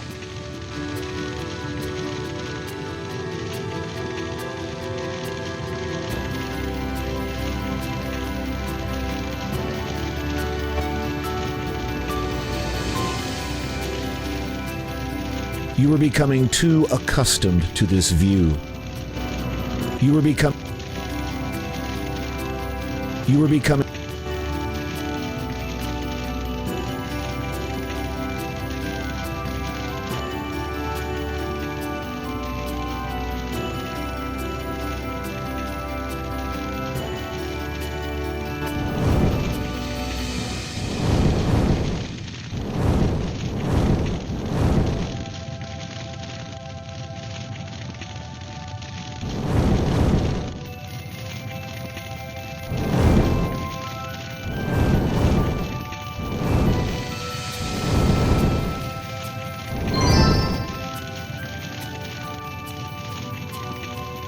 Mind your footing, Alexander. The ground up ahead doesn't look stable.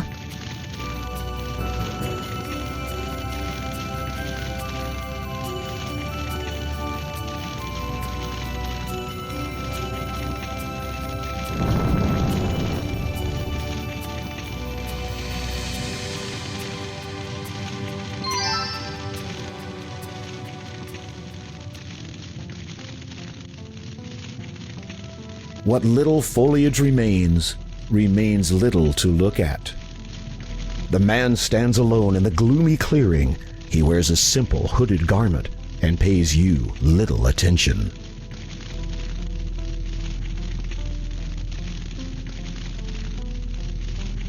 Hello? Are you alright? I am as I am. Who are you? One who remembers many things.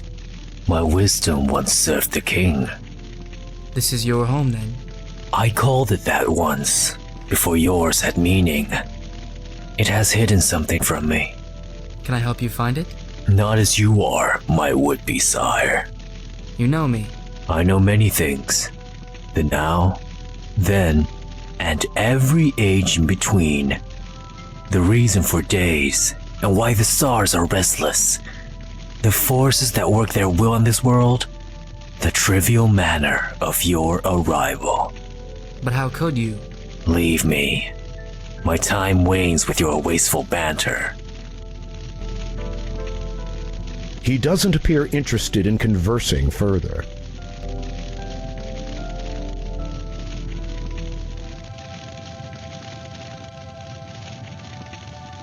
It's a bit on the warm side. A rock sits prominently in this clearing. It's a bit on the warm. It's a bit.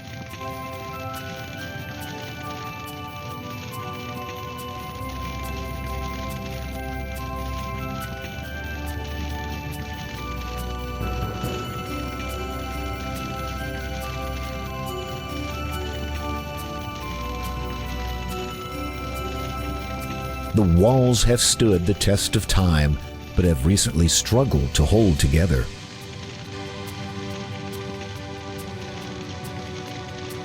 The moat might have once been home to many animals, but you cannot see them now.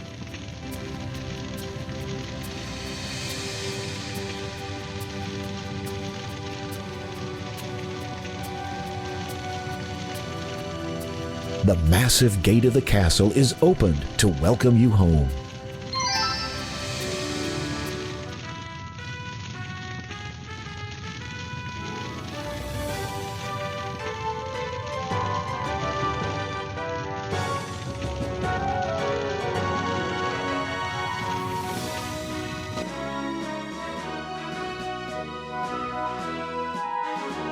Rosella!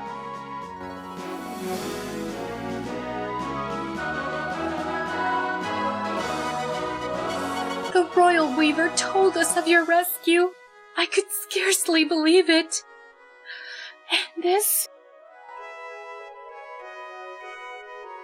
is Prince Alexander of Daventry. Son? Yes, Mother. My heart has ached with longing for this day. Your absence has been a terrible burden for us all.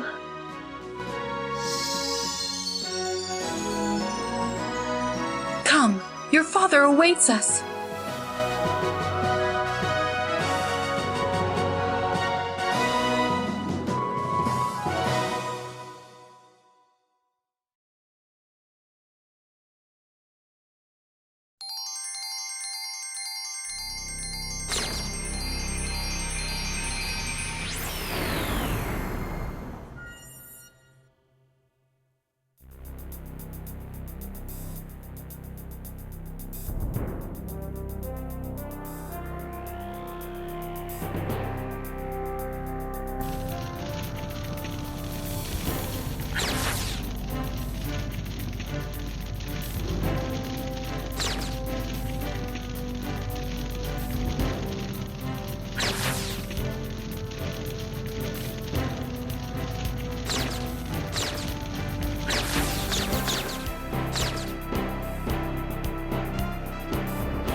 So ends the first.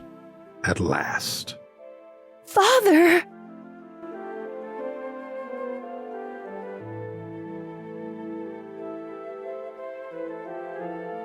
Rosella! Are you all right? As good as can be.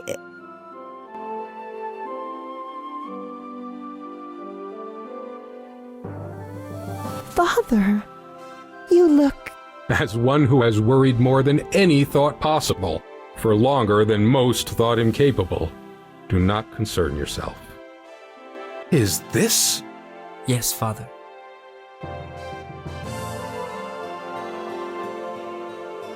I hadn't dared hope for this moment.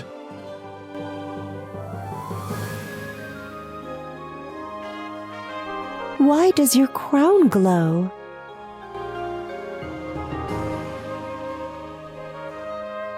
I don't...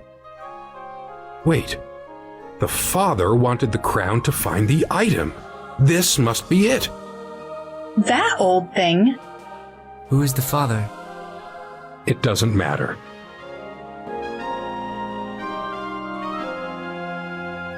Today, his search ends.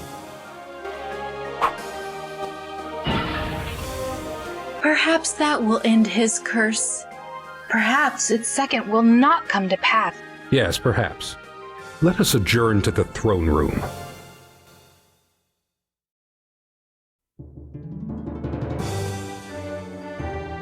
I have traveled many roads, some joyful, others dark.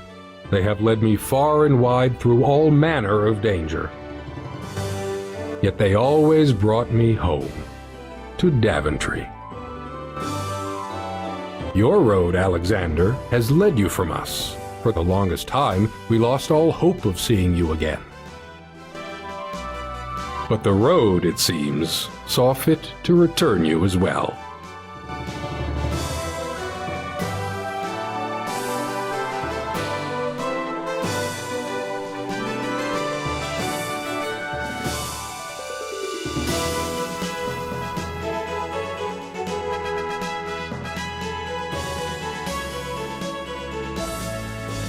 Along every step of my journeys, I have worn this, my adventurer's hat, a symbol of my zeal and youth. It is right that it should now pass to younger blood. Receive it, and know the man who was your father. May it lead you to fortune and great adventure as much as this world will share. To your futures.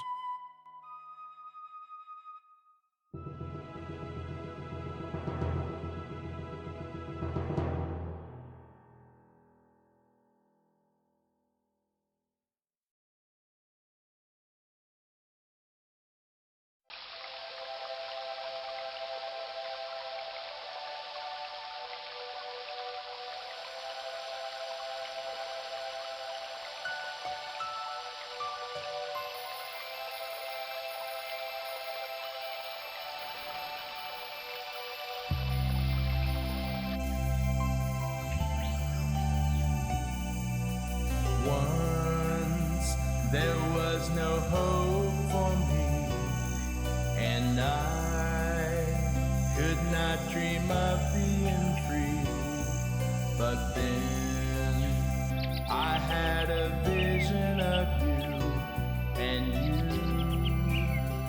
gave me a reason to live, and so I find my way back home to you.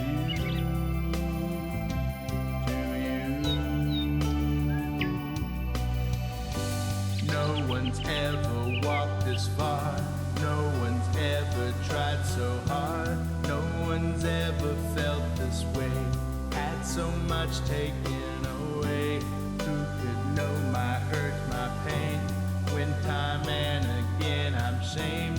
How could I have kept so sane when all it did was rain?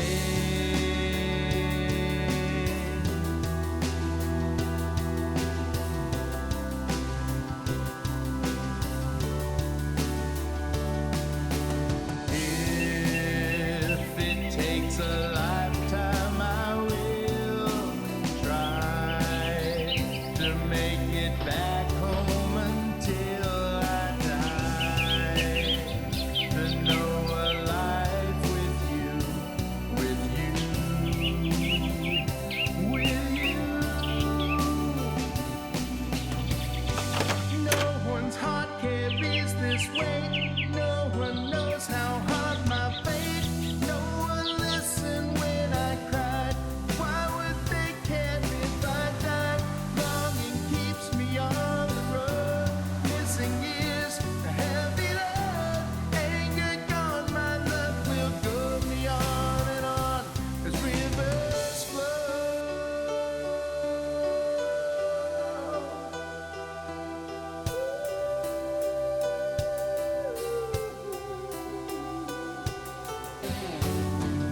Congratulations, you finished the game.